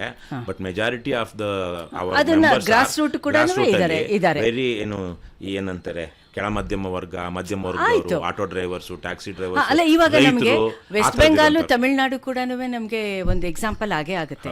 ನೀವು ಲೋಕಲ್ ಇಶ್ಯೂಸ್ ನ ಮುಟ್ತು ಅಂತ ಹೇಳಿದ್ರೆ ಖಂಡಿತ ಅದು ಹೆಲ್ಪ್ ಆಗೇ ಆಗುತ್ತಲ್ವಾ. ಇದು ಬೆಂಗಳೂರಿಗೆ ಬಂದಂಗೆ ಇವಾಗ ಹಳ್ಳಿಗಳಿಗೆ PHC ಸೆಂಟರು, ಹೆಲ್ತ್ ರಿಲೇಟೆಡ್ ಮತ್ತೆ ಸ್ಕೂಲ್ಸ್ ಅಂತ ಬಂದಾಗ, ಸ್ಕೂಲ್ಸ್ ಪ್ರಾಬಬಲಿ ನೀವು ಮಾಡಿದ್ದೀರಾ. ಕನ್ನಡ ಶಾಲೆ ಬಹಳ ಅಭಿಯಾನ ಮಾಡಿದ್ವಿ. ಎಲ್ಲ ಸ್ಕೂಲ್ಗಳು, ಒಂದಷ್ಟು ಸ್ಕೂಲ್ಗಳಿಗೆಲ್ಲ ಬಿಟ್ಟು ನಾನೇ ಸ್ವತಃ ಖುದ್ದು ಒಂದು ಏನಂತಾರೆ, ಒಂದು ಪ್ರವಾಸನೇ ಮಾಡಿದ್ದೆ ಆ ಸಂದರ್ಭದಲ್ಲಿ. ಕಂಪ್ಲೀಟ್ ಒಂದು ಅಭಿಯಾನನೇ. ಸೊ ಗೌರ್ಮೆಂಟ್ ಸ್ಕೂಲ್ಗಳಿಗೆ ಹೋಗಿ ಅಲ್ಲಿ ಏನಿದೆ ಅಂತ ನೋಡ್ಕೊಂಡು ಒಂದು ಚೆಕ್ ಲಿಸ್ಟ್ ಮಾಡಿ BO ಅವ್ರಿಗೆ ಕೊಡುವಂಥದ್ದು ಒಂದು ನಮಗೆ ಆ ಮಟ್ಟಕ್ಕೆ. ಯಾಕಂದರೆ ಈಗ ನೋಡಿ, ಈ ಗೌರ್ಮೆಂಟ್ ಸ್ಕೂಲಿಗೆ ಕಳ್ಸೋರು ಇವತ್ತು ಯಾರು ಇವತ್ತು ಮಕ್ಕಳನ್ನ ಬಹುತೇಕವಾಗಿ ಬಡವರು, ಒಂದು ರೀತಿಯಲ್ಲಿ BPL ಜನ, ಅವರ ಫಸ್ಟ್ ಅವ್ರು ಯಾರೂ ಇಲ್ಲಿ ತನಕ ಡಿಗ್ರಿ ಓದವ್ರಲ್ಲ ಬಹುತೇಕರು. ಇವ್ರ ಮಕ್ಕಳೇನಾದ್ರು ಓದಿದ್ರೆ they would be the first generation of graduates in their families. ಹಳ್ಳಿಗಳಲ್ಲಿ ವಿಶೇಷವಾಗಿ. ಸೊ ಹಾಗಿರುವಾಗ ನಮಗೆ ಅಲ್ಲಿ ಸಿಗಬೇಕಾದಷ್ಟು ಬೆಂಬಲ ಸಿಗಲಿಲ್ಲ. ಯಾರಿಂದ? ಪೇರೆಂಟ್ಸಿಂದ, ಪೋಷಕರಿಂದ. ಇವತ್ತು ಏನಾಗ್ಬಿಟ್ಟಿದೆ, ನಾವು ಯಾವ ವಿಕ್ಟಿಮ್ಸ್ ಪರವಾಗಿ ಹೋರಾಡ್ತೀವೋ ಅಥವಾ ಯಾವ ಫ್ಯೂಚರ್ ಬೆನಿಫಿಷರೀಸ್ ಪರವಾಗಿ ಹೋರಾಡ್ತೀವೋ ಅವ್ರಿಗೆ ಒಂದು ರಾಜಕಾರಣ, ಇವರೆಲ್ಲ ಎಲೆಕ್ಷನ್ ಟೈಮಲ್ಲಿ ನಮ್ಗೆ ದುಡ್ಡು ಕೊಟ್ಟರೆ ಮಾತ್ರ ಇವ್ರು ಒಳ್ಳೆಯವರು ಅನ್ನುವಂಥ ಭಾವನೆ ಇವತ್ತಿದೆ ಇವತ್ತು. ಇವಾಗ ನಿಧಾನವಾಗಿ ಅದು ಹೋಗ್ತಾ ಇದೆ ಅಲ್ವಾ? ಹೋಗ್ತಿದೆ, ಆದ್ರೆ ಇನ್ನೂ ಪೂರ್ತಿಯಾಗಿ ಹೋಗಿಲ್ಲ. ಈಗಲೇ ಇದೆ, ಇದೆ, ನಿಧಾನವಾಗಿ ನಿಧಾನವಾಗಿ. ಅಂದ್ರೆ ಈ ನೆಕ್ಸ್ಟ್ ಜನರೇಷನ್ ಯಾರಿದ್ದಾರೆ, ಈಗ ಜೆನ್ಜಿ ಮತ್ತು ಮಿಲೇನಿಯಲ್ಸ್, ಇವರಲ್ಲಿ ಬಹುತೇಕರು ಎಜುಕೇಟೆಡ್. ಅವರು ಎಜುಕೇಟೆಡ್ ಅಂದ್ರೆ ಲಿಟ್ರೇಟ್ಸ್. ಹೌದು. ಆದ್ರೆ ಈಗ ನಾವು 60-50 ದಾಟಿರೋ ಅನ್ಎಜುಕೇಟೆಡ್ ಅಥವಾ ಇಲ್ಲಿಟ್ರೇಟ್ಸ್, ಅವ್ರಿಗೆ ನಾವು ತುಂಬಾ ತಿಳಿಸೋದಿಕ್ಕಾಗೋದಿಲ್ಲ. ಅದು ಯಾವಾಗಲೂ ಬ್ಯಾಗೇಜ್ ಇರುತ್ತೆ ಅದೊಂದು ಜನರೇಷನ್ ಹೋಗೋ ತನಕ. ಮತ್ತು ಅವರು ಇಲ್ಲಿರುವಂಥವ್ರು ಇವತ್ತು ಬಹುತೇಕ ಜನ ಏನಾಗ್ಬಿಟ್ಟಿದ್ದಾರೆ, ವಾಟ್ಸಪ್ ಯೂನಿವರ್ಸಿಟಿ ಓದ್ಕೊಂಡಿರುವಂಥ ವಿದ್ಯಾವಂತರಾಗ್ಬಿಟ್ಟಿದ್ದಾರೆ. ಈ 20s 30s 40s ಎಲ್ಲ ಇವತ್ತೆಲ್ಲಾನು ಬಹುತೇಕವಾಗಿ ಸ್ಮಾರ್ಟ್ಫೋನ್ ಯೂಸ್ ಮಾಡೋರೆಲ್ಲಾನು ವಾಟ್ಸಪ್ ಪ್ರೊಫೆಸರ್ಗಳು. ಕನ್ಫ್ಯೂಸ್ಡ್ ಮತ್ತು ಫೇಕ್ ನ್ಯೂಸ್, ಅದೇನಂತಾರೆ ವಿಸ್ಡಮ್ ಇಲ್ಲ ಅದರಲ್ಲಿ. ಬರೀ ಮಾಹಿತಿ ಇದೆ, ಮಾಹಿತಿನ ಅವ್ರಿಗೆ ಬೇಕಾದ ಹಾಗೆ ಎಮೋಷ್ನಲ್ ಆಗಿ ತಗೊಳ್ತಾರೆ. ಸೊ ಹೀಗಾಗಿ ಎಲ್ಲರೂ ನಾವು ಬಹಳ ಇನ್ಫಾರ್ಮ್ಡ್ ಆ್ಯಂಡ್ ರೆಸ್ಪಾನ್ಸಿಬಲ್ ಡಿಸಿಷನ್ ತಗೊಳ್ತಾರೆ ಅಂತ ಹೇಳೋದಕ್ಕಾಗ್ತಾ ಇಲ್ಲ. These are the things that are really harming our activities. ಅವರು ಜನ ಇವತ್ತಿಗೆ ನಾನು ಹೇಳ್ದಂಗೆ ರಾಜಕಾರಣ ಅಂದರೆ ಹೀಗೆ, ಅವನು ಸುತ್ತ ಬೌನ್ಸರಲ್ಲಿ ಇಟ್ಕೊಂಡಿರ್ಬೇಕು, 5 ಬೆಳಗ್ಗೆ ಉಗುರ ಆಡ್ಕೊಂಡು ಕುತ್ತಿಗೆಗೆ ನಾಯ್ಚನ್ ಏನು ಅವನು ಸಕ್ಸಸ್ಫುಲ್ ಅಂತ ಕಾಣಿಸ್ಬೇಕು. In terms of what? Money wealth ಅಲ್ಲಿ ಅವನು ಸಕ್ಸಸ್ಫುಲ್, ದುಡ್ಡಿರೋನು ಅಂದಾಗ ಅವನು ನಿಜವಾದ ರಾಜಕಾರಣಿ. ಜೊತೆಗೆ ಬಂದಿರೋರಿಗೆ ಬಾರಲ್ಲೋ ರೆಸಾರ್ಟಲ್ಲೋ ಇನ್ನೆಲ್ಲೋ ಮೇಂಟೈನ್ ಮಾಡ್ತಾನಲ್ಲ, ಅವನ ಹಿಂದೆ ಜನ ಇರ್ತಾರೆ, ಅವನಿಗೆ ಜನ ಓಟ್ ಹಾಕ್ತಾರೆ. ಯಾಕಂದರೆ money wise wealth wise is more successful than other candidates. ಇಂಥವ್ರಿಗೆ ನಾವು ಓಟ್ ಹಾಕಬೇಕು. ತನಗೂ ಏನು ಮಾಡ್ಕೊಳ್ದಿರೋನು ಅವನ ಸಮಾಜಕ್ಕೆ ಏನು ಮಾಡ್ತಾನೆ ಅನ್ನುವಂತಹ ಒಂದು ಏನಂತಾರೆ ರೆಗ್ರೆಸಿವ್ ಐಡಿಯಾ ಮೈಂಡ್ ಸೆಟ್ಗೆ ಜನ ಬಂದುಬಿಟ್ಟಿದ್ದಾರೆ. ಸೊ ಇದನ್ನು ನಾವು ಬೇರೆ ಮಾಡಬೇಕು. ಹೆಂಗೆ ಬೇರೆ ಮಾಡೋದು? ಇಲ್ಲ ಜನರಲ್ಲೇ ಪರಿವರ್ತನೆ ಬರಬೇಕು, ಇಲ್ಲ ಜನರಿಗೆ ಅನಿವಾರ್ಯತೆ ಆಗಬೇಕು. ಎಷ್ಟು ಹೇಳಿದ್ರು ನನಗೆ ಗೊತ್ತಿಲ್ವಾ. ಈಗ ಸುಮ್ಮನೆ ನಾನು ಉದಾಹರಣೆಗೆ ಯಾವಾಗಲೂ ಒಂದು ಮಾತು ಹೇಳ್ತೀನಿ. ಒಳ್ಳೆ ಡಾಕ್ಟ್ರ್ ಯಾರು ಇವತ್ತು ನಮಗೆ ಡಯಾಬಿಟಿಸ್ ಆಗಿದೆ, ಡಾಕ್ಟ್ರು ಯಾರು ಡಾಕ್ಟ್ರು ಅಂದರೆ ಯಾರ ಹತ್ರ ಹೋದಾಗ ಟ್ಯಾಬ್ಲೆಟ್ ಎಲ್ಲ ನೋಡಿಬಿಟ್ಟು ಕ್ಲೀನಾಗಿ ಇವ್ನಿಗೆ ಎಷ್ಟು ಟ್ಯಾಬ್ಲೆಟ್ ಕೊಡಬೇಕು ಅಂತ ಇದು ತಗೋ, ಭಯ ಪಡಬೇಡ, ಬೇಕಾದ ತಿನ್ನು, ಇಂಜೆಕ್ಷನ್ ಮಾತ್ರ ಟೈಮ್ ಸರಿಯಾಗಿ ಹಾಕೋ ಅಂತ ಹೇಳೋನು ಒಳ್ಳೆ ಡಾಕ್ಟ್ರು. ಅದು ಬಿಟ್ಟು ಇಲ್ಲ ಡಯಾಬಿಟಿಸ್ನ ರಿವರ್ಸ್ ಮಾಡಬಹುದು, ನೀನು ಪಥ್ಯ ಇರು, ದಿವಸ ಇಷ್ಟಿಷ್ಟು ಓಡಾಡು, ಆಮೇಲೆ ನೀನು ಅದೇನೋ ಮಾಡು, ಇದೆಲ್ಲ ಮಾಡಿದ್ರೆ ನಿನಗೆ ಬರೀ ಡಯಾಬಿಟಿಸ್ ಅಷ್ಟೇ ಅಲ್ಲ, ಡಯಾಬಿಟಿಸ್ ಜಾಸ್ತಿ ಆಯಿತು ಅಂದರೆ ನಿನಗೆ ಏನು ಕಾರ್ಡಿಯೋವಾಸ್ಕ್ಯುಲರ್ ಡಿಸೀಸಸ್ ಬರುತ್ತೆ, BP ಜಾಸ್ತಿ ಆಗುತ್ತೆ, ಸ್ಟ್ರೆಸ್ ಆಗುತ್ತೆ, ಬೇರೆ ಬೇರೆ ಥರಕ್ಕೆ ನರಳ್ತೀಯಾ, ಹಾಗಾಗಿ ಈಗಲಿಂದನೇ ಕಂಟ್ರೋಲ್ ಮಾಡ್ಕೊ ಅಂತ ಹೇಳೋ ಡಾಕ್ಟ್ರ್ ಬಗ್ಗೆ ಜನಕ್ಕೆ ಏನನ್ಸುತ್ತೆ? ಇದೆಲ್ಲ ನನಗೆ ಗೊತ್ತಿಲ್ವಾ, ಇವ್ನು ಹೇಳ್ಬೇಕಾ? ಈ ಉಪದೇಶ ಇವ್ನು ಮಾಡೋದಕ್ಕೆ ಬಂದ್ವಾ? ನಾನು ಅವನ ಹತ್ರ ಬಂದಿದ್ದೇನಕ್ಕೆ ಟ್ರೀಟ್ಮೆಂಟ್ಗೆ. ಅವ್ರೇನು ಹೇಳ್ತಾ ಇದ್ದಾನೆ, ನನಗೆ ಉಪದೇಶ ಮಾಡ್ತಾನೆ, ಇವನೆಂಥ ಡಾಕ್ಟ್ರು. ಸೊ ಜನಕ್ಕೆ ಇವತ್ತು ಗೊತ್ತಿಲ್ಲ ಅಂತಿಲ್ಲ, ನಾಲೆಡ್ಜ್ ಇದೆ, ವಿಸ್ಡಮ್ ಇಲ್ಲ, ಮಾಹಿತಿ ಇದೆ, ಜ್ಞಾನ ಇದೆ, ಆದರೆ ವಿವೇಚನೆ ಇಲ್ಲ, ವಿವೇಕ ಇಲ್ಲ. ತುಂಬ ಇಂಪಾರ್ಟೆಂಟ್ ಅಂತ ಹೇಳಿದರೆ ಈಗ ವಾಟರ್ ರಿಲೇಟೆಡ್ಡು, ನದಿ ಜೋಡಣೆ ಆಗಬಹುದು, ಎನ್ವೈರನ್ಮೆಂಟ್ ಆಗಬಹುದು, ಅಂಥದ್ದೆಲ್ಲ ಬಂದಾಗ ಮಾಹಿತಿ ಇದೆ, ವಿಸ್ಡಮ್ ಇಲ್ಲ ಅಂತ ಹೇಳ್ತಾ ಇದ್ದೀರಲ್ಲ, ಇಂಥ ಇಶ್ಯೂನ ಅರ್ಥ ಆಗೋ ಹಾಗೆ ನೀವುಗಳು ಹೇಗೆ ಹೇಳ್ತಾ ಇದ್ದೀರಾ? ರೈತರ ವಿಚಾರಕ್ಕೆ ಬಂದಾಗ ವೈಜ್ಞಾನಿಕ ಬೆಳೆ ಮತ್ತು ಬೆಲೆ ಪದ್ಧತಿ ಜಾರಿ ಆಗಬೇಕು. ಅಂತರ್ಜಲ ಏರಿಕೆಗೆ ಏನಾಗಬೇಕು, ನದಿಗಳ ನೀರನ್ನು ಕೆರೆಗಳಿಗೆ ತುಂಬಿಸ್ಬೇಕು. ಮತ್ತು ಕುಡಿಯುವ ನೀರು ಸಹ ನದಿ ಮೂಲದ್ದೇ ಆಗಿರಬೇಕು. ಯಾಕಂದ್ರೆ ನಿಮ್ಗೆ ಗೊತ್ತಿದೆ, 10-20 ಅಡಿ ಕೆಳಗೆ ಹೋದ್ಮೇಲೆ ಕಲ್ಲಿನಲ್ಲಿ ಸಿಗುವಂಥ ನೀರು ಲವಣಾಂಶ ಮತ್ತು ಖನಿಜಾಂಶ, ಮಿನರಲ್ಸ್ ಅಂಡ್ ಸಾಲ್ಟ್ಸ್ ಇರುತ್ತೆ. ಅದನ್ನು ಕುಡಿದ್ರೆ ಬೇರೆ ಬೇರೆ ಥರದ ಮೂಳೆ ಸೌತದ ರೋಗಗಳು ಬರುತ್ತೆ, ಹಲ್ಲುಗಳೆಲ್ಲ ಇದಾಗುತ್ತೆ. ಸೊ ಹಾಗಾಗಿ ಅದು ಕುಡಿಯುವ ನೀರು ಅಲ್ಲವೇ ಅಲ್ಲ, ಇಟ್ಸ್ ನಾಟ್ ಪೋರ್ಟಬಲ್ ವಾಟರ್. ಆದರೆ ಇವತ್ತು ನಾವು ಅದನ್ನೇ ಕೊಡ್ತಾ ಇದ್ವಿ. ಬೆಂಗಳೂರಲ್ಲಿ 1,500 ಅಡಿಯಿಂದ ತೆಗೀತಿರುವಂಥ ನೀರನ್ನ ಎಲ್ಲೋ ಅಲ್ಲಿ ವರ್ತೂರು ಆ ಕಡೆಯಿಂದ ಬೇರೆ ಬೇರೆ 10,000 ಲೀಟರ್ನ ಟ್ಯಾಂಕರ್ಗಳಲ್ಲಿ ತಂದು ಬೆಂಗಳೂರಲ್ಲಿ ಮಾರ್ತಾ ಇದ್ದಾರೆ. ಹೌದು, ವರ್ತೂರು ಬೆಳಂದೂರು ಫಾರ್ ಎಕ್ಸಾಂಪಲ್. ಹೌದು, ನನಗೆ ಇತ್ತೀಚೆಗೆ ಯಾರೋ ಹೇಳಿದ್ರು, ಎಲ್ಲೋ ಮಾಲೂರು ಕಡೆಯಿಂದ ತರ್ತಾರಂತೆ, ವರ್ತೂರಲ್ಲಿ ಯಾವುದೋ ಟ್ಯಾಂಕರ್ಗಳು ತುಂಬಿಸ್ಕೊಳ್ತಾರಂತೆ. ಅಲ್ಲಿಂದ ಮತ್ತೆ ದೊಡ್ಡ ದೊಡ್ಡ ಟ್ಯಾಂಕರ್ಗಳಲ್ಲಿ, ಏನು ನಾವು ನೋಡ್ತೀವಲ್ಲ ಈ ಪೆಟ್ರೋಲು ಆ ಥರದ ಟ್ಯಾಂಕರ್ಗಳಲ್ಲಿ, ಅಂಥ ಟ್ಯಾಂಕರ್ಗಳು ತಂದು ನೀರು ತುಂಬಿಸ್ತಾ ಇದ್ದಾರೆ. ಅಲ್ಲಿಂದ ಲೋಕಲ್ ಇದಕ್ಕೆ 3,000-5,000 ಲೀಟರ್ ಟ್ಯಾಂಕರ್ಗಳಲ್ಲಿ ತುಂಬಿಸ್ತಾ ಇದ್ದಾರೆ. ಇವ್ಯಾವೂ ಪೋರ್ಟಬಲ್ ವಾಟರ್ ಅಲ್ಲ. ನದಿ ಮೂಲದ ನೀರು ಮಾತ್ರ, ಅಥವಾ ಮಳೆ ನೀರು ಅಥವಾ ನದಿ ಮೂಲದ ನೀರು ಮಾತ್ರ ಶುದ್ಧ ಕುಡಿಯುವ ನೀರು, ಅಥವಾ ಬಾವಿ ನೀರು. ಕಲ್ಲಿನ ಪದರದಲ್ಲಿ ಸಿಗುವಂಥ ನೀರು, it will have more salts and minerals than we should suppose to take. ಹಾಗಾಗಿ ಕೆರೆಗಳು ತುಂಬಿಸಿದಂತಹ ನೀರನ್ನು ಏನು ಮಾಡ್ತಾ ಇದ್ದಾರೆ, ಅಥವಾ ಬೋರ್ವೆಲ್ಲನ್ನು ಬಳಸಿ, ಬೋರ್ವೆಲ್ಲನ್ನು ಹಾಕಿ ಕಬ್ಬು ಬೆಳೀತಿದ್ದಾರೆ, ಭತ್ತ ಬೆಳೀತಿದ್ದಾರೆ, ವಾಟರ್ ಇಂಟೆನ್ಸಿವ್ ಕ್ರಾಪ್ಸ್. ನೀವು ಮತ್ತೆ ವಾಟರ್ ಇಂಟೆನ್ಸಿವ್ ಕ್ರಾಪ್ಸ್ ಮಾಡಿದಾಗ ನಿಮಗೆ ಮತ್ತೆ ನೀವು ನೀರನ್ನು ಬಗಿಬೇಕಾಗುತ್ತೆ, ಹೆಚ್ಚು ನೀರು ಬೇಕಾಗುತ್ತೆ. ಅಲ್ಲಿ ನೀರನ್ನು ಅಂತರ್ಜಲ ಏರಿಕೆ ಮಾಡೋದಕ್ಕೆ ನಿಮ್ಗೆ ಸಾಧ್ಯನೇ ಆಗೋದಿಲ್ಲ. ಮತ್ತು ಇವು ಒಂದು ರೀತಿಯಲ್ಲಿ ಸೋಮಾರಿ ಬೆಳೆಗಳು. ವಿಶೇಷವಾಗಿ ಕಬ್ಬು ಬೆಳೆದಂತಹ ರೈತರು, ಸಣ್ಣ ರೈತರು ಬಹುತೇಕವಾಗಿ ಉದ್ಧಾರ ಆಗೋದಿಲ್ಲ. ಯಾಕೆ ಅಂದರೆ ಅವರು ಪ್ರತಿ ದಿವಸ ಕೆಲಸ ಮಾಡಲ್ಲ. ಪ್ರತಿ ದಿವಸ ಕೆಲಸ ಮಾಡಲಿಲ್ಲ ಅಂದರೆ ಅವರ ದಿನಗೂಲಿ ಇಲ್ಲ, livelihood ಇಲ್ಲ. ಲೈವ್ ಇರೋದಿಲ್ಲ. 1 ಎಕರೆ 2 ಎಕರೆ 3 ಎಕರೆ ಇಟ್ಕೊಂಡಿರೋರು ಇವತ್ತು ಹಾಕ್ಬಿಟ್ಟು ಮಧ್ಯದಲ್ಲಿ ಯಾವಾಗಲೋ ವಾರಕ್ಕೂ 15 ದಿವಸಕ್ಕೊಂದ್ಸಲ ನೀರು ಕಟ್ಕೊಂಡು 15 ದಿವಸಕ್ಕೋ ತಿಂಗಳಿಗೋ ಒಂದ್ಸಲ ಸ್ವಲ್ಪ ಗೊಬ್ಬರ ಹಾಕ್ಕೊಂಡು ಆಮೇಲೆ ಅದು ಸೂಲಂಗಿ ಬರೋ ತನಕ ಕಾದ್ಕೊಂಡಿದ್ದು, ಸೂಲಂಗಿ ಬಂದಮೇಲೆ ಅಂತೂ ಅದು ಕಬ್ಬಿನ ತೂಕನೇ ಹೋಗ್ಬಿಡುತ್ತೆ. ಆವಾಗ ಫ್ಯಾಕ್ಟ್ರಿಗೆ ಹಾಕ್ತಾರೆ. ಈ 1 ವರ್ಷದಲ್ಲಿ ಅವ್ರು ಬೇರೆ ಯಾವ ಆದಾಯನೂ ಇಲ್ಲ, ಸಾಲ ಮಾಡ್ಕೊಂಡಿರ್ತಾರೆ. ಅಲ್ಲಿಂದ ಬಂದಿದ್ದು ಅಲ್ಲಿಗೆ ಹೋಗುತ್ತೆ. ಅಕಸ್ಮಾತ್ ಬೆಳೆ ಹೋಯ್ತಾ ಅಥವಾ ಬೆಲೆ ಸಿಗ್ಲಿಲ್ವಾ, ಇವನು ನೇಣು ಹಾಕ್ಕೊಂಡ. ಕಬ್ಬು ಬೆಳೆಗಾರ ನಮ್ಮ ರಾಜ್ಯದಲ್ಲಿ ಬಹುತೇಕ ಇಲ್ಲಿ ತನಕ ನೇಣು ಹಾಕೊಂಡಿರೋ ರೈತರು ಯಾರಿದ್ದಾರೆ? ಬಹು ಸಣ್ಣ ರೈತರು ಮತ್ತು ಕಬ್ಬು ಬೆಳೆಗಾರರು. ಸೊ ಹಾಗಾಗಿ ಒಂದು ಪಾಲಿಸಿಲಿ ಬೇಕಲ್ವಾ, ವಾಟರ್ ಇಂಟೆನ್ಸಿವ್ ಕ್ರಾಪ್ಸ್ನ ಕಡಿಮೆ ಮಾಡಿ ನಾವು ಸೀರಿಯಲ್ಸ್ ಇರ್ಬೋದು, ಸಿರಿಧಾನ್ಯಗಳಿರ್ಬೋದು, ಬೇರೆ ಬೇರೆ ಕಡಿಮೆ ಇದ್ರಲ್ಲಿ ಬಳಸ್ಬೋದಲ್ವಾ. ಆದರೆ ಪಾಲಿಸಿಯಲ್ಲಿದೆ. ಈಗ ಅವರಿಗೆ ಬೆಳೀತಾರೆ, ಬೆಳೆದವ್ರಿಗೆ ಮಾರ್ಕೆಟ್ ಕೊಡಬೇಕಲ್ವಾ. ಮತ್ತೆ ಆರೋಗ್ಯ, ಈಗ ಕಬ್ಬಿನಿಂದ ಏನಾದರೂ ಉಪಯೋಗ ಇದೆಯಾ? ಯಾವುದು ಮನುಷ್ಯನಿಗೆ ಅಗತ್ಯ ಇದೆಯಾ? ಅಗತ್ಯನೇ ಇಲ್ಲ. ಸಕ್ಕರೆ ಅಷ್ಟು ಅಗತ್ಯ ಇಲ್ಲ, ಬೆಲ್ಲ ಅಷ್ಟು ಅಗತ್ಯ ಇಲ್ಲ. ಮತ್ತು ಅದರಿಂದ ಮಾಡುವಂತಹ ಏನು ಹೆಂಡ, ಸಾರಾಯಿ, ವಿಸ್ಕಿ ಎಲ್ಲ ಮಧ್ಯಾಹ್ನ ಒಂದು ರೀತಿಯಲ್ಲಿ ಏನು IMFL ಫಾರಿನ್ ಲಿಕ್ಕರ್ಸ್ ಇರ್ಬೋದು ಅಥವಾ ವಿಸ್ಕಿ ಬ್ರ್ಯಾಂಡ್ ಏನೇ ಇರಬಹುದು, ಅದರಿಂದ ಏನೇನು ಉಪಯೋಗ ಇಲ್ಲ. Your chance of getting cancer starts with increases with your first sip of alcohol ಅಂತ WHO ಹೇಳುತ್ತೆ. ಸೊ ಆಲ್ಕೋಹಾಲ್ ತಗೊಳ್ಳೋರಿಗೆ chances of getting cancer is high. ಆದ್ರೂ ನಾವು ಅದನ್ನು ಪ್ರಮೋಟ್ ಮಾಡ್ತಾ ಇದ್ದೀವಿ. ಹಾಗಾಗಿ ಕೆಲವೊಂದು ಬೆಳೆಗಳನ್ನು, ಆದರೆ ಇದನ್ನು ಹೇಳಿದ್ರೆ ರೈತ ವಿರೋಧಿ ಅನ್ಬಹುದು ಕೆಲವೊಬ್ರು, ಏನಪ್ಪಾ ಕಬ್ಬು ಬೆಳೆ ಇಲ್ಲ, ಇದು ಸತ್ಯ ಇಲ್ಲ. ಇವಾಗ ರೈತ ವಿರೋಧಿ ಆಗೋದಿಲ್ಲ ರವಿ, ಆಗಬಾರದು. ಯಾಕೆ ಅಂತಂದ್ರೆ any change is A process ಅಲ್ವಾ. ಇವತ್ತು ನೀವು ಅವತ್ತು ಒಂದು 10 ವರ್ಷದ ಹಿಂದೆ 15 ವರ್ಷದ ಹಿಂದೆ ಶುರು ಮಾಡಿದ್ದು ಇವಾಗ ನೀವೇ ಹೇಳದಂಗೆ ಬ್ರಾಂಡ್ ಆಗಿದೆ, ಆಗ್ತಾ ಇದೆ. ಇಟ್ ಈಸ್ ಎ ಪ್ರಾಸೆಸ್, ಆಗ್ತಾ ಇದೆ. ಈ ತರ ವಿಷಯಗಳು ಈಗ ನೀವು ತಗೊಂಡ್ರಲ್ಲ, ನೀವೇ ಒಂದು ಫಾರ್ಮರ್ ಆಗಿದ್ದೀರಾ, ನಿಮ್ಗೆ ಇಂಟ್ರಿಕಸಿಸ್ ಗೊತ್ತಿದೆ. ಈಗ ನಮ್ ತರದವರು ಓದಿ ನೋಡಿ ಅನಲೈಸ್ ಮಾಡಕ್ಕೂ ನೀವು ಹೇಳಕ್ಕೂ ತುಂಬಾನೇ ಡಿಫ್ರೆನ್ಸ್ ಇದೆ. ಇಂಥ ಸಣ್ಣ ಪುಟ್ಟ ವಿಷಯಗಳೇ ಮ್ಯಾಟರ್ಸ್ ಅಂತ ನಾನು ಹೇಳ್ತೇನೆ. ಮ್ಯಾಟರ್ ಆಗುತ್ತೆ, ಆದ್ರೆ ಅದು ಜನರಿಗೆ ತಲುಪ್ತಾ ಇಲ್ಲ. ಯಾಕೆಂದ್ರೆ ನೋಡಿ, ಈಗ ನಮ್ಗೆ ಅಗತ್ಯ ಇತ್ತು, ಅನಿವಾರ್ಯತೆ ಇತ್ತು ಅಂದ್ರೆ ನಾವು ಏನಾದ್ರೂ ಮಾಡಿ ಹುಡುಕೊಳ್ತೀವಿ. ಒಳ್ಳೆ ಲಾಯರ್ ಹುಡುಕೊಳ್ತೀವಿ, ಒಳ್ಳೆ ಡಾಕ್ಟರ್ ಹುಡುಕೊಳ್ತೀವಿ, ಒಳ್ಳೆ ಇನ್ಯಾವುದನ್ನೋ ಹುಡುಕೊಳ್ತೀವಲ್ವಾ. ಆದ್ರೆ ಇವತ್ತು ಆ ಅನಿವಾರ್ಯ ಸ್ಥಿತಿಗೆ ರೈತ ಬಂದಿಲ್ಲ. ನಾನು ಕಂಡ್ಕೊಂಡ ಹಾಗೆ ಅವ್ರನ್ನ ನೋಡಿ ಇವ್ರನ್ನ ನೋಡೋ ಕಲಿತಿರುವಂಥದ್ದಕ್ಕಿಂತ ಅವರು ಅಪ್ಪ ಹಾಕಿದ ಆಲ್ದ ಮರ ಅಂತಿರುವಂಥವ್ರೇ ಜಾಸ್ತಿ. ಆಮೇಲೆ ರೈತರಲ್ಲಿ ಫಾರ್ಮಿಂಗಲ್ಲಿ ಏನೇ ಚೇಂಜಸ್ ಬರಬೇಕು ಅಂದರೂ ಬಡ ರೈತರಿಂದ ಸಾಧ್ಯ ಇಲ್ಲ. ನಾನು ಕಂಡ್ಕೊಂಡ ಹಾಗೆ ಒಂದು ಹಂತಕ್ಕೆ ಪ್ರಯೋಗಶೀಲ ಯಾರು ಅಂದ್ರೆ ನಮ್ಮ ನಾರಾಯಣ್ ಗೌಡ್ರು ತರದವರು, ಸ್ವಲ್ಪ ಶ್ರೀಮಂತಿಕೆ ಇದ್ದುಕೊಂಡು 1 ಬೆಳೆ 2 ಬೆಳೆ ನಷ್ಟ ಆದ್ರೂ ಲಾಭ ಮಾಡ್ಕೊಳ್ಳುವ ಬದುಕುವಂಥವ್ರು. ಬಹುತೇಕ ರೈತರು ಏನಾಗಿದ್ದಾರೆ, ಸಣ್ಣ ಹಿಡುವಳಿದಾರರು 2 ಎಕರೆ 3 ಎಕರೆ ಇಟ್ಕೊಂಡಿರೋರು, ಅಪ್ಪ ನಮ್ಗೆ ಏನು ಲಾಭ ಆಗದೆ ಇದ್ರೂ ಪರವಾಗಿಲ್ಲ, ನಷ್ಟ ಆಗದೆ ಇದ್ರೆ ಸಾಕು ಅಂತ ಮಾಡುವಂಥವ್ರು. ಸೊ ಅವ್ರಿಗೆ ಬೋರ್ ಹಾಕೋದಕ್ಕೂ ಕಷ್ಟ ಇದೆ, ಇರಿಗೇಷನ್ ಮಾಡಿಸ್ಕೊಳ್ಳೋದಕ್ಕೂ ಕಷ್ಟ ಇದೆ. ಮತ್ತೆ ಅವ್ರು ಬೆಳೆದಂತ ಈ ಥರದ್ದು ಏನಾದ್ರು ಬೆಳೆದ್ರೆ ಅದನ್ನ ಮಾರ್ಕೆಟ್ಗೆ ತಗೊಂಡು ಹೋಗೋದಕ್ಕೂ ಕಷ್ಟ ಇದೆ. Access to market and access to capital, ಅದೇ ಸ್ಟೋರೇಜು ಇದೊಂದು. ಯಾಕಂದ್ರೆ ಎಲ್ಲಾ ಕಡೆ ಕೋಲ್ಡ್ ಸ್ಟೋರೇಜ್ ಇಲ್ಲ. ಸೊ ಈ ತರದ್ದೆಲ್ಲ ಇರೋದ್ರಿಂದ ಸಣ್ಣ ರೈತರು ರಿಸ್ಕ್ ತಗೊಳಕ್ಕಾಗಲ್ಲ. ಇದು ಇಲ್ಲಿ ಪಾಲಿಸಿ ಇಂಪಾರ್ಟೆಂಟ್. ಈಗ ಏನಾಗಿದೆ, ಸಪ್ಲೈ ಅಂಡ್ ಡಿಮ್ಯಾಂಡ್, ಯಾವುದೇ ಬೆಳೆ ಆಗಲಿ ಯಾವುದೇ ವಸ್ತು ಆಗಲಿ, ಸಪ್ಲೈ ಅಂಡ್ ಡಿಮ್ಯಾಂಡ್. ಹಿಂದೆ ಎಲ್ಲ ನಮ್ಮಲ್ಲಿ ಗ್ರಾಮ ಸೇವಕರು ಅಂತ ಇರ್ತಿದ್ರು. ಗ್ರಾಮ ಸೇವಕರು ಏನು ಮಾಡ್ತಾ ಇದ್ರು, ಈಗ ಬೊಮ್ಮಸಂದ್ರ ಅಂತ ನನ್ನ ಹಳ್ಳಿ, ಬೊಮ್ಮಸಂದ್ರದಲ್ಲಿ ಸರ್ವೆ ನಂಬರ್ 22ರಲ್ಲಿ 2 ಎಕರೆ ಇದೆ, 2 ಎಕರೆನಲ್ಲಿ ಈಗ ಭತ್ತ ಬೆಳೆದಿದ್ದಾರೆ. ಸರ್ವೆ ನಂಬರ್ 44ರಲ್ಲಿ 5 ಎಕರೆ ಇಂಥವ್ರದ್ದು, ರವಿ ಕೃಷ್ಣಾರೆಡ್ಡಿ ಅವ್ರದ್ದು, ಅದು ಹೊಲ ಕುಷ್ಕಿ ಮತ್ತು ತರಿ ಅಂತ. ಅದರಲ್ಲಿ 5 ಎಕರೆಯಲ್ಲಿ ರಾಗಿ ಬೆಳೆದಿದ್ದಾರೆ. ಈಗೆಲ್ಲ ಪಾಣಿಲಿ ಎಂಟ್ರಿ ಮಾಡ್ತಾ ಇದ್ರು.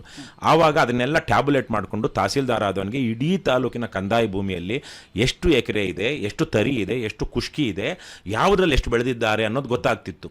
ಇವತ್ತು ಆ ಸಿಸ್ಟಮ್ಮೇ ಇಲ್ಲ, ಅಂದಾಜಿನ ಮೇಲೆ ನಡೀತಾ ಇದೆ. ಹಾಗಾಗಿ ಯಾವ ಬೆಳೆ ಬೆಳೆದಿದ್ದಾರೆ ಆ ಬೆಳೆಗೆ ಹಿಸ್ಟಾರಿಕಲಿ ಆ ಬೆಳೆ ಇದು ಫಸಲು ಬಂದಾಗ ಬೆಲೆ ಏನಿರುತ್ತೆ, ಡಿಮ್ಯಾಂಡ್ ಏನಿರುತ್ತೆ. ಸೊ ಇವಾಗ ಆ ಡಿಮ್ಯಾಂಡ್ ಇದು ಬರೋ ಅಷ್ಟೊತ್ತಿಗೆ ಡಿಮ್ಯಾಂಡ್ ಇಲ್ಲ ಅಂದರೆ ಇದ್ರ ಬೆಲೆ ಬೀಳುತ್ತೋ ಇಲ್ವೋ ಈ ತರಹದ ನಾಲೆಡ್ಜ್ ಯಾರಿಗೂ ಇಲ್ಲ, ಬೇಕಾಗೂ ಇಲ್ಲ. ಎಲ್ಲರೂ ರೈತರ ಮೇಲೆ ಬಿಟ್ಬಿಟ್ಟಿದ್ದಾರೆ. ಒಂದು ಕಡೆ ಈರುಳ್ಳಿ ಬೆಲೆ ಇವಾಗ ಈ ತರದ್ದು ರೈತರ ವಿಷಯ ಅಂತ ಬಂದಾಗ, ಫಸಲು ಅಂತ ಬಂದಾಗ, ಸೆಂಟ್ರಲ್ನಿಂದ ಪ್ರೈಮ್ ಮಿನಿಸ್ಟರ್ ಫಸಲ್ ಯೋಜನಾ ಈ ತರ ಬರುತ್ತೆ. ಅದು ವಿಮಾ ಯೋಜನಾ ಬೆಳೆ ಕಮ್ಮಿ ಆದ್ರೇನೋ ಬೆಳೆ ಬೆಳಲಿಲ್ಲ ಅಂದ್ರೂ ಅಲ್ವಾ. ಆ ತರ ಕೆಲವು ಪಾಪ್ಯುಲರ್ ಸ್ಕೀಮ್ಸ್ ಅಲ್ಲಿ ಬರುತ್ತೆ. ಅದೇ ತರಹ ಇಲ್ಲಿ ಏನಾದ್ರು ಸ್ಟೇಟ್ ಅಂತ ಬಂದಾಗ ಅವ್ರದ್ದು ಕೂಡ ಕೆಲವು ಪಾಪ್ಯುಲರ್ ಸ್ಕೀಮ್ಸ್ ಬರುತ್ತವೆ, ಸ್ಕೀಮ್ಸ್ ಇದೆ ಅಲ್ವಾ. ಮತ್ತೆ ಅದನ್ನ ಸರಿಯಾಗಿ ಇಂಪ್ಲಿಮೆಂಟ್ ಆಗಲ್ಲ, ಎಷ್ಟೋ ಜನಕ್ಕೆ ವಿಷಯನೂ ಗೊತ್ತಿರಲ್ಲ, ಕರಪ್ಷನ್ ಇದೆ, ಬೇರೆ ಬೇರೆ ಇದೆ. ಆದ್ರೆ ನಾನು ಹೇಳ್ತಿರುವಂತದ್ದು ಕಂಟ್ರೋಲ್ಡ್ ಫಾರ್ಮಿಂಗ್ ಬೇಕು ನಮ್ಗೆ ಇವಾಗ ಸದ್ಯ. ಅನ್ಕಂಟ್ರೋಲ್ಡ್ ಫಾರ್ಮಿಂಗ್ ಆಗ್ಬಿಟ್ಟಿದೆ. ಈಗ ಊರಲ್ಲಿ ಯಾರೋ ಒಬ್ರು ಈರುಳ್ಳಿ ಬೆಳೆ, ನಿಮ್ಗೆ ಗೊತ್ತಿರ್ಬೋದು, 4, 5, 6, 7 ವರ್ಷಗಳಿಂದ ಹಲವು ಈರುಳ್ಳಿ ರೈತರು ಲಕ್ಷಾಧೀಶರು ಕೊಟ್ಟು ತಗೊಂಡಿದೀವಲ್ಲ, 100-150 ಕೊಟ್ಟು. ಆಗ ಅದನ್ನ ನೋಡ್ಕೊಂಡು ಇವತ್ತು ಲಕ್ಷಾಂತರ ರೈತರು ಈರುಳ್ಳಿ ಬೆಳೀತಿದ್ದಾರೆ, ಯಾರು ಶ್ರೀಮಂತರ ಆಗ್ತಾನೆ ಇಲ್ಲ. ನಾನು ಇತ್ತೀಚೆಗೆ ಇದಕ್ಕೆ ಅದು ನಮ್ಮ ಪಾರ್ಟಿಯವರ ಕಡೆಯಿಂದ ಅಲ್ಲೊಂದು ಮಾವು ಮೇಳ ಆಯೋಜನೆ ಮಾಡಿದ್ರು, ಶ್ರೀನಿವಾಸಪುರದಲ್ಲಿ ಹೋಗಿದ್ದೆ. ರೈತರ ಮಾವಿಗೆ ₹3 ₹5 ₹6 ಬೆಲೆ ಇದೆ ಕೆಜಿಗೆ. ಯಾವುದಕ್ಕೆ? ಪಲ್ಪ್ಗೆ ಹಾಕ್ತಾರಲ್ವ, ಜ್ಯೂಸ್ ಮಾಡೋದಕ್ಕೆ. ಅಲ್ಲಿಗೆ ಹೋದ್ರೆ ಅಂತೂ ಅಲ್ಲಿಗೆ ಹೋಗುವಂಥ ಮಾವಿಗೆ ಬೆಲೆನೇ ಇಲ್ಲ. ಸೊ ಇಲ್ಲೊಂದು ಸಪ್ಲೈ ಡಿಮ್ಯಾಂಡ್ ಒಂದು ಸಮಸ್ಯೆ ಇದೆ.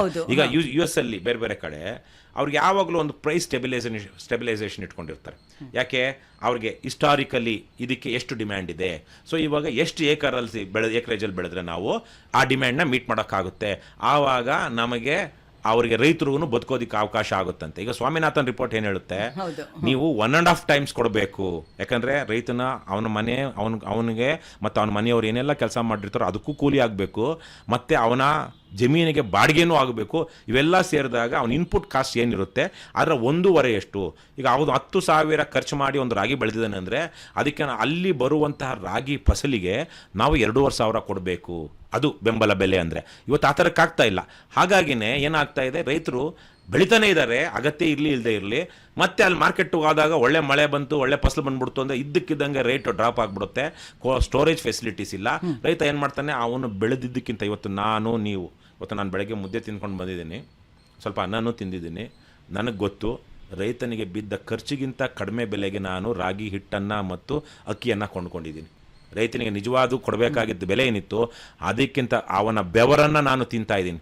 ಅವನ ಬೆವರಿಗೆ ನಾನು ಬೆಲೆ ಕೊಟ್ಟಿಲ್ಲ. ಇವತ್ತು ಬಹುತೇಕ ಧಾನ್ಯಗಳು, ವಿಶೇಷವಾಗಿ ಗೋಧಿ, ರಾಗಿ, ಭತ್ತ ಇವೇನಿದೆ, ರೈತ ಸುಮ್ಮನೆ ಬೆಳೀತಿದ್ದಾರೆ. ಅವ್ರು ಲೆಕ್ಕ ಹಾಕ್ತಾ ಇಲ್ಲ. ಈಗ ಅಮೇರಿಕದಲ್ಲಿ ನಾನು ಇದ್ದಾಗ ಅಲ್ಲಿ ಒಂದು ಕಡೆ ನಾನು ವಿಸ್ಕಾನ್ಸಿನ್ ಅಂತ ಒಂದು ಸ್ಟೇಟಲ್ಲಿದ್ದೆ, ಮಿನಿಯಾಪೋಲಿಸ್ ಪಕ್ಕದ ಒಂದು ಊರಲ್ಲಿ.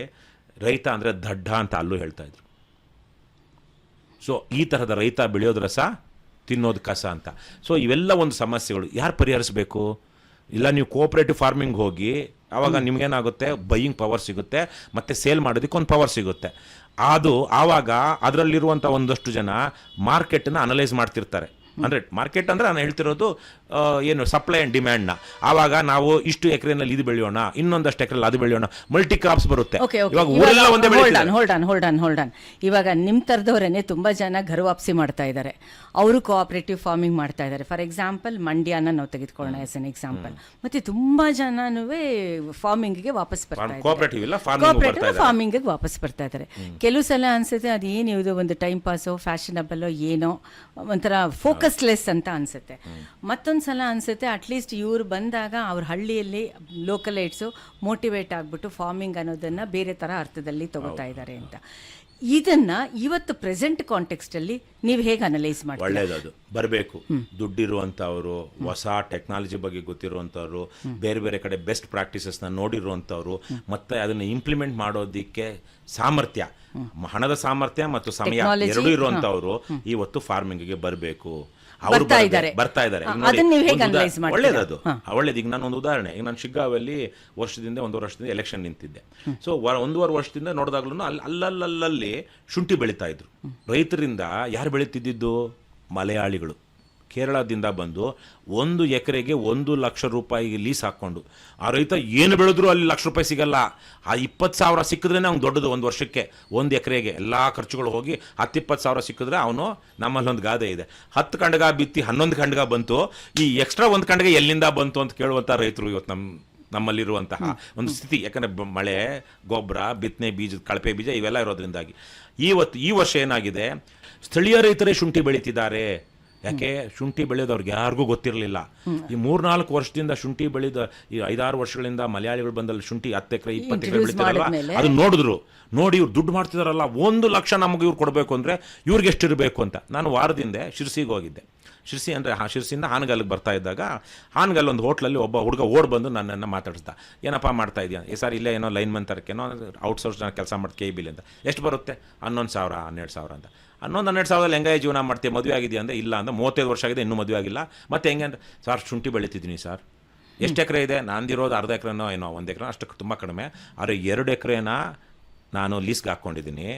ಹೋದ ವರ್ಷ ಒಂದೇ ಬೆಳೆನಲ್ಲಿ 15 ಲಕ್ಷ ಬಂತು, ನನ್ನ ಖರ್ಚು 5 ಲಕ್ಷ ಬಂದಿತ್ತು, 10 ಲಕ್ಷ ಲಾಭ ಬಂತು. ಈಗ ಎಲ್ಲ ಒಂದು ವ್ಯವಸ್ಥೆ ಮಾಡಿದ್ವಿ. ಯಾಕಂದರೆ ಸೆಟಪ್ ಮಾಡೋದಕ್ಕೆ ತುಂಬ ಖರ್ಚು ಬೀಳುತ್ತೆ, ಶುಂಠಿ ಹೊಲ ರೆಡಿ ಮಾಡೋದಕ್ಕೆ. ಹಾಗಾಗಿ ಈ ವರ್ಷ ಖರ್ಚು 2-3 ಲಕ್ಷಕ್ಕೆ ಬರುತ್ತೆ. ಆಮೇಲೆ ನಾನು ತಕ್ಷಣಕ್ಕೆ ಶುಂಠಿ ಮಾರಿಬಿಟ್ಟೆ. ಇವತ್ತಿದ್ದರೆ ಅದು 25 ಲಕ್ಷ. ಹಾಗಾಗಿ ಶುಂಠಿ ಬಂದ ತಕ್ಷಣನೇ ಮಾರೋದ್ರ ಬದಲು ಒಂದಷ್ಟು ದಿವಸ ಇಟ್ಟು ಮಾರಿದ್ರೆ ಅದಕ್ಕೆ ಸ್ವಲ್ಪ ಬೆಲೆ ಬರುತ್ತೆ. ಹಾಗಾಗಿ ಈ ವರ್ಷ 20-25 ಲಕ್ಷ ಮಾಡ್ತೀನಿ ಅಂತ. ಅವನಿಗೆ ಎಲ್ಲಿಂದ ಬಂತು ಜ್ಞಾನ ಅಥವಾ ಐಡಿಯಾ? ಮೈಗ್ರೆಂಟ್ಸ್ ಕೇರಳದವರು ಮೈಗ್ರೆಂಟ್ಸ್ ಎಲ್ಲ ಅವರು ಒಂಥರ ಬಿಸ್ನೆಸ್ ಮ್ಯಾನ್, ಅವ್ರು ರೈತ ಫಾರ್ಮರ್ಸ್ ಅಲ್ಲ, ಅವ್ರು ಯಾವ ದುಡ್ಡು ಇಟ್ಟಿರೋನು ಅಲ್ಲೇ ಒಂದು ಟೆಂಟ್ ಹಾಕಿ ಕೇರಳದಿಂದನೇ ಒಬ್ಬರನ್ನ ಕರ್ಕೊಂಡು ಬಂದು ಒಂದು ಫ್ಯಾಮಿಲಿನೇ ಇಡ್ತಾನೆ. ಫ್ಯಾಮಿಲಿ ಎಲ್ಲ ಇಂಡಿವಿಜುವಲ್ಸ್. ನಾನು ಒಂದು ದಿವಸ ಅಲ್ಲಿ ವಾಕ್ ಹೋಗ್ತಾ ಇರುವಾಗ ನಾನು ನನ್ನ ಹೆಂಡತಿ ನನ್ನ ಸುಪ್ರಿಯಾಗೆ ನಾನು ಆ ಶುಂಠಿ ತೋಟ ತೋರ್ಸೋಣ ಅಂತ ಕರ್ಕೊಂಡು ಹೋದೆ. ತೋಟ ತೋರ್ಸೋಣ ಅಂತ ಕರ್ಕೊಂಡು ಹೋದಾಗ ಅಲ್ಲೊಂದು ಶೆಡ್ಡಲ್ಲಿ ಒಬ್ಬ ಮಲಯಾಳಿದ್ದು ಗಮ್ ಅಂತ ಆಯಿತು ಚಿಕನ್ ವಾಸನೆ. ಸೊ ಅವ್ನು ಕೇಳಿದೆ ಯಾರು ಏನು ಅಂತ. ನಾವು ಕೇರಳದಿಂದ ಬಂದಿರೋದು, ಗಂಡ ಇಲ್ಲ ನನಗೆ ಒಬ್ಬನೇ ಇದ್ದಾನೆ, ಹೆಂಡತಿ ಮಕ್ಕಳೆಲ್ಲ ಬಹುಶಃ ಊರಲ್ಲಿರ್ಬೋದು. ಈ ತರಕ್ಕೆ ಇಲ್ಲಿ ಜನರನ್ನಿಟ್ಟು ಅವರು ಶುಂಠಿ ಬೆಳೆಸ್ತಾ ಇದ್ರು. ಇವಾಗ ಸ್ಥಳೀಯರೇ ಬೆಳೀತಿದ್ದಾರೆ. ಈ ಸಲಕ್ಕೆ ಎಷ್ಟು ಕಡೆ ನೋಡಲಿ ಬಹುತೇಕ ಸ್ಥಳೀಯರೇ ಬೆಳೀತಿದ್ದಾರೆ. ಇವತ್ತು ಅವ್ರು ಅಲ್ಲಿಂದ ಬರಲಿಲ್ಲ ಅಂದರೆ ಆ ಶುಂಠಿ ಅನ್ನುವಂಥ ಒಂದು ಲಾಭದಾಯಕ ಬೆಳೆ ಇವ್ರಿಗೆ ಯಾರು ಇಂಟ್ರೊಡ್ಯೂಸ್ ಮಾಡ್ತಾ ಇದ್ರು? ಓಕೆ ಇವಾಗ ನೀವು ಇಷ್ಟು ಫ್ಲೂಯೆಂಟ್ ಆಗಿ emotional and very practically agri ಬಗ್ಗೆ ಮಾತಾಡ್ತಾ ಇದ್ದೀರಾ, ಪ್ರೋಸ್ ಆ್ಯಂಡ್ ಕಾನ್ಸ್ ಬಗ್ಗೆ. ಇದನ್ನ ನಿಮ್ಮ ಒಂದು ಮೂಮೆಂಟಲ್ಲಿ ಎಷ್ಟರ ಮಟ್ಟಿಗೆ ನೀವು ಲಾಬಿ ಮಾಡಿದ್ದೀರಾ ವಿತ್ ಕೃಷಿ ಡಿಪಾರ್ಟ್ಮೆಂಟ್? ಇಲ್ಲ, ನಾವು ಅದು ಮಾಡೋಕ್ಕಾಗೋದಿಲ್ಲ. ಈ ಕೃಷಿ ವ್ಯವಸ್ಥೆಗೆ ನಾವು ಒಂದು FPO ಮಾಡಿದ್ದೀವಿ. ಒಂದು ಹೆಚ್ಚು ಕಮ್ಮಿ ಒಂದು 8-9 ತಿಂಗಳಾಯಿತು. Farmer producer organisation, FPO. ಅಂದರೆ ಹೆಚ್ಚು ಅಲ್ಲ, ನಾನು ಅದಕ್ಕೆ ಬರ್ತೀನಿ ಅಲ್ಲಿಗೆ. ಇಲ್ಲಿ ಸಿಸ್ಟಮ್ ಜೊತೆ ಕೆಲಸ ಮಾಡೋದು ಎಷ್ಟು ಕಷ್ಟ ಅನ್ನೋದಕ್ಕೆ. ಇವತ್ತು ನಮ್ಮ ಅಗ್ರಿಕಲ್ಚರ್ ಡಿಪಾರ್ಟ್ಮೆಂಟ್ ಆಗಿರ್ಬೋದು, ಇನ್ನೊಂದು ಎಷ್ಟು ಕರಪ್ಟ್ ಆಗಿಬಿಟ್ಟಿದೆ ಅಂದರೆ ಅವ್ರಿಗೆ ಸುಮ್ಮನೆ ಡೇ ಟು ಡೇ ಆಕ್ಟಿವಿಟೀಸ್ ಮಾಡ್ಕೊಂಡು ಹೋಗ್ಬೇಕು. ಅವ್ರಿಗೆ ಬರುವಂಥ ಈ ಸಬ್ಸಿಡಿ ಅನ್ನೋದು ಇದೆಯಲ್ವಾ, ಈ ಫಾರ್ಮಿಂಗ್ ಎಕ್ವಿಪ್ಮೆಂಟ್ಸ್ ಕೊಡುವಂಥದ್ದು ಬಹಳ ದೊಡ್ಡ ಮಾಫಿಯಾ. ನೂರಾರು ಸಾವಿರಾರು ಕೋಟಿ ಗೌರ್ಮೆಂಟ್ ಇವತ್ತು ಅವ್ರು ಕೊಡ್ತಾ ಇದೆ. ಅವ್ರು ಕೊಡೋದು ಕಳಪೆ ಸಾಮಾನು. 50,000 ರೂಪಾಯಿಯ ಒಂದು ಮೆಷಿನರಿಗೆ ಅವರು 1.5 ಲಕ್ಷ ಇಡ್ತಾರೆ. 1.5 ಲಕ್ಷ ಇಟ್ಟು ಸರ್ಕಾರದಿಂದ ಅಷ್ಟು ಸಬ್ಸಿಡಿ ತಗೊಂಡು ಹೊಡಿತಾರೆ. ಮತ್ತೆ ಅದು ರೈತನಿಗೆ ಉಪಯೋಗ ಆಗುತ್ತೋ ಇಲ್ವೋ ಅನ್ನೋದು ನೋಡೋದಿಲ್ಲ. ರೈತ ಮೂರ್ಖಂತರ ಕೆಲವೊಬ್ಬರದು ಅವ್ರಿಗೆ ಅಗತ್ಯನೇ ಇಲ್ಲದೆ ಇದ್ರು 50,000ಕ್ಕೆ ಸಿಗ್ತಾ ಇದೆಯಲ್ಲ 1.5 ಲಕ್ಷದ ಐಟಮ್ ಅಂದ್ಕೊಂಡು ಹೋಗಿ ತಗೊಂಡು ಮನೆಯಲ್ಲಿ ಬಿಸಾಕಿರ್ತಾರೆ. ಸೊ ಹಾಗಾಗಿ ನಾನು ಹೇಳ್ತಿರೋದು ಈ ತರಕ್ಕೆ ಇವ್ರು ಎನ್ಕರೇಜ್ ಮಾಡ್ತಾ ಇದ್ದಾರೆ.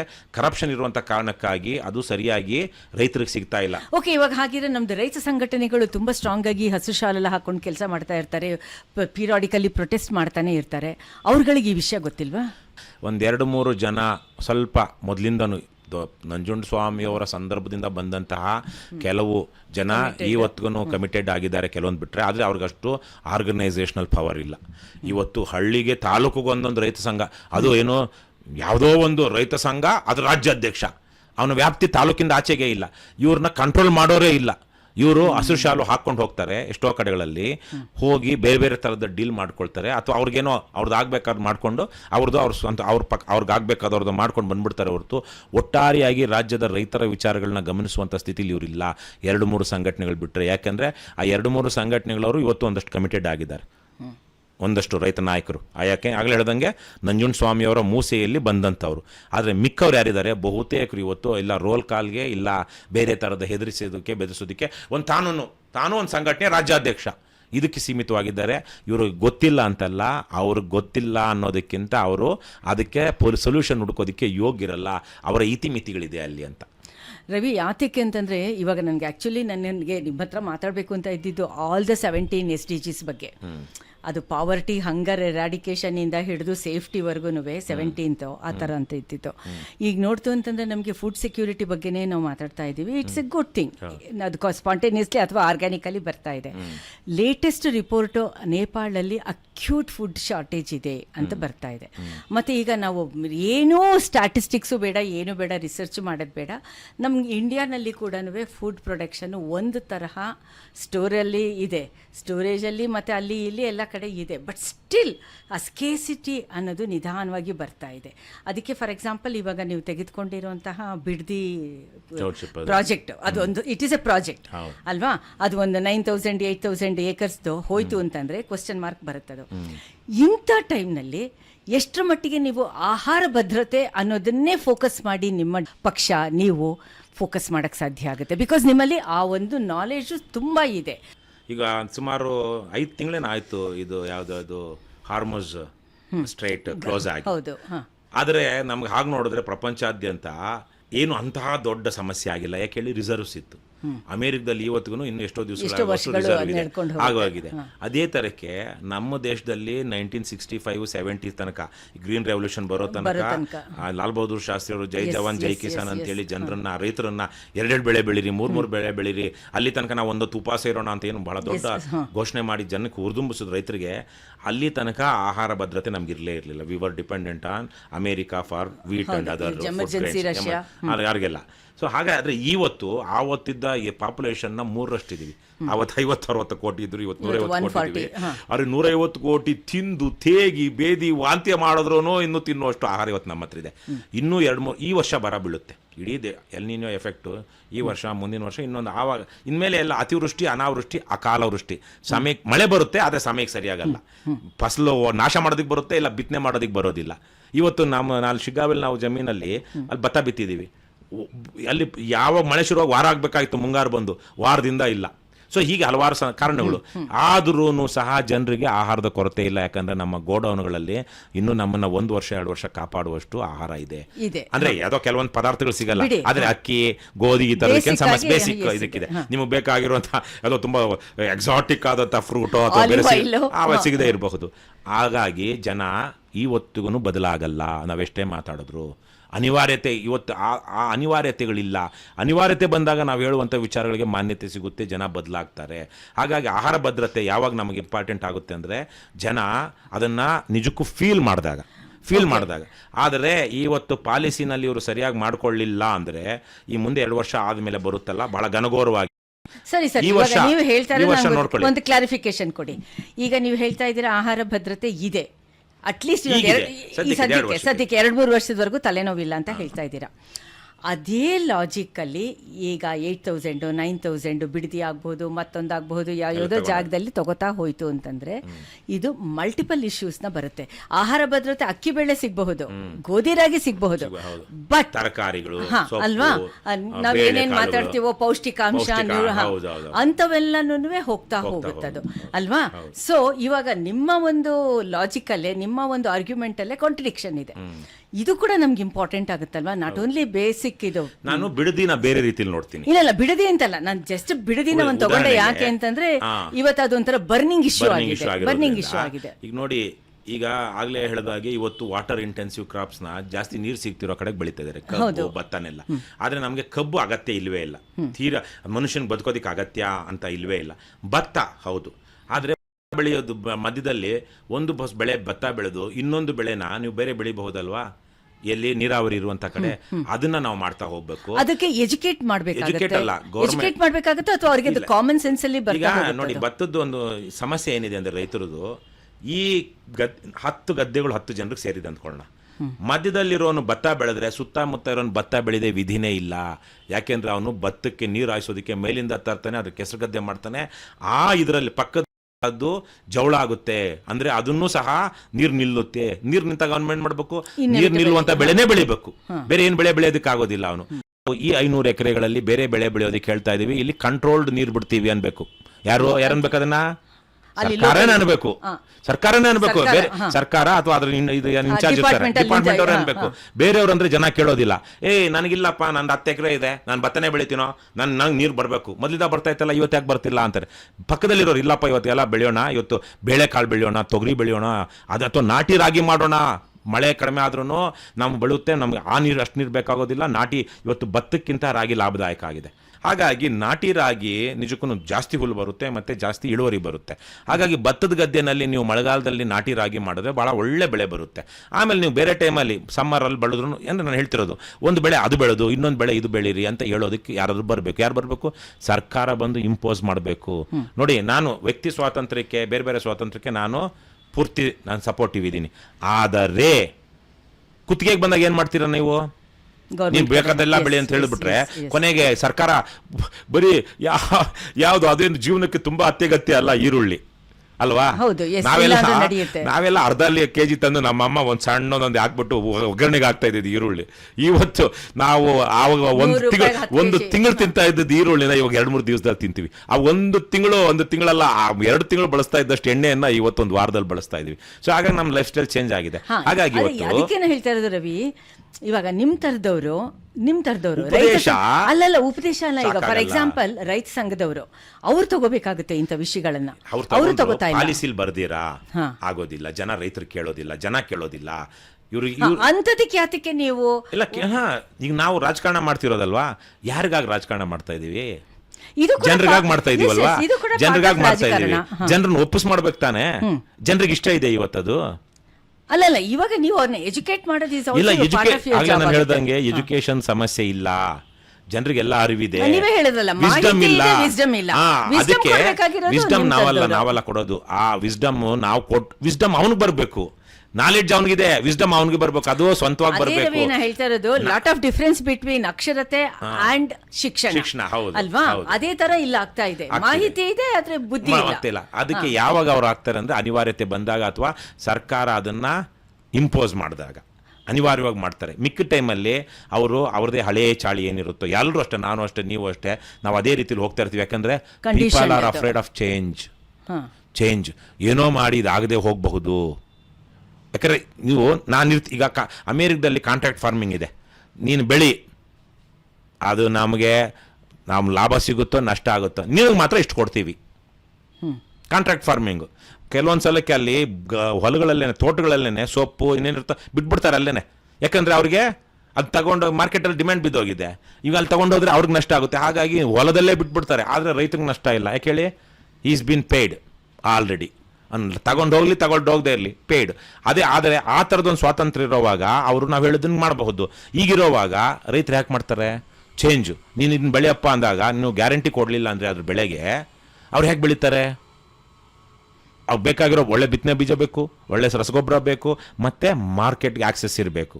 ಅವ್ಯಾವು ಇಲ್ಲದೆ ಇರೋವಾಗ ಅವ್ರು ಏನು ಮಾಡ್ತಾರೆ? ಇಲ್ಲಿ ತನಕ ಹೇಗಿದೆಯೋ ಹಾಗೇ ಮಾಡ್ತಾರೆ. ಅಂದ್ರೆ ಅವಾಗ ನಾವು ಹಳೆಯದು ಮಕ್ಕಳು ಸ್ಕೂಲಲ್ಲಿ ಇದ್ದಾಗ ಓದ್ತಾ ಇದ್ವಲ್ಲ, ಭಾರತ ಒಂದು ಬಡ ದೇಶ, ಭಾರತದ ಬಡ ರೈತ, ಅದೇ ಸ್ಟೇಜಲ್ಲೇ ಎಷ್ಟೊಂದು ಜನ ಇದ್ದಾರೆ. ಅದೇ ಕಾರಣಕ್ಕಾಗಿ ಅದಕ್ಕೇನೆ ಇವತ್ತು ಸರ್ಕಾರ ಫೇಲ್ ಮಾಡಿದೆ ನಮ್ಮನ್ನು.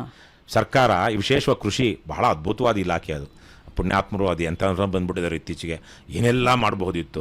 ಇವಾಗ ನಿಮ್ಗೆ ಉದಾಹರಣೆಗೆ ಬೈರೇಗೌಡರು ಕೃಷಿ ಮಂತ್ರಿ ಆಗಿದ್ದಾಗ ಇಲ್ಲಿ ಗೊಬ್ಬರದ ಇದು ಬಂದಾಗ, ಏನು ಸ್ವಲ್ಪ ಸ್ಕ್ಯಾರ್ಸಿಟಿ ಬಂದಾಗ ಅವರು ಯಾವುದೋ ಟ್ರೈನಲ್ಲಿ ತರಿಸಿ ಎಲ್ಲೋ ಆಂಧ್ರಾಗೋ ಎಲ್ಲೋ ಹೋಗಿ ಟ್ರೈನಲ್ಲಿ ಬರ್ತಾರೆ. ಇದೆಲ್ಲೂ ಹೋಗಬಾರ್ದು ಅಂದರೆ ಬೇರೆ ಬೇರೆ ಕಡೆಗೆ ಡಿಸ್ಪೋಸ್ ಆಗಬಾರ್ದು ಅಂದ್ಕೊಂಡು. ಆ ಥರಕ್ಕೆ ಒಂದು ಕೃಷಿ ಬಗ್ಗೆ ಒಂದು ನಂಬಿಕೆ ಇದ್ದಂಥವ್ರು, ವಿಶ್ವಾಸ ಇದ್ದವರು ಅಲ್ಲಿ ಏನಾದರೂ ಬದಲಾವಣೆಗಳು ಮಾಡ್ಬೋದು. ಇವತ್ತು ಕೃಷಿ ಇಲಾಖೆ ಅನ್ನುವಂಥದ್ದು ಒಂದು ಏನು ಮೇವು ತಿನ್ನುವಂತಹ ಒಂದು ಮೇಯುವಂತಹ ಮೇವಲ್ಲ, ಮೇಯುವಂಥ ಒಂದು ಇಲಾಖೆ ಆಗ್ಬಿಟ್ಟಿದೆ. ಅದಕ್ಕೆ ಒಂದು ಸರ್ಕಾರ ನಮ್ಮನ್ನು ಫೇಲ್ ಮಾಡ್ತಾ ಇದೆ. ಇನ್ನೊಂದು ಬಹುತೇಕ ಜನರು ಆವತ್ತಿಗೆ ಬದುಕಿದ್ರೆ ಸಾಕಪ್ಪ ಅನ್ನುವಂಥ ಸ್ಥಿತಿಲಿದ್ದಾರೆ. ಅದಕ್ಕೆ ನಾನು ಹೇಳ್ತಾರೆ, ನೀವು ಹೇಳಿದ್ರಲ್ವ ಇವರೆಲ್ಲ ಬೇರೆಯವ್ರು ಬರ್ತಾ ಇದ್ದಾರೆ ಅಂತ, ಇವರು ಬಂದು ಎಕ್ಸ್ಪೆರಿಮೆಂಟ್ಸ್ ಮಾಡಬೇಕು.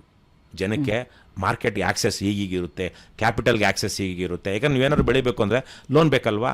ಲೋನ್ ತಗೊಳ್ಳೋದಕ್ಕೆ ಎಷ್ಟೋ ಜನರದ್ದು ಸಮಸ್ಯೆ ಏನಾಗಿದೆ ಅಂದರೆ ಪೌತಿ ಖಾತೆಗಳಾಗಿಲ್ಲ.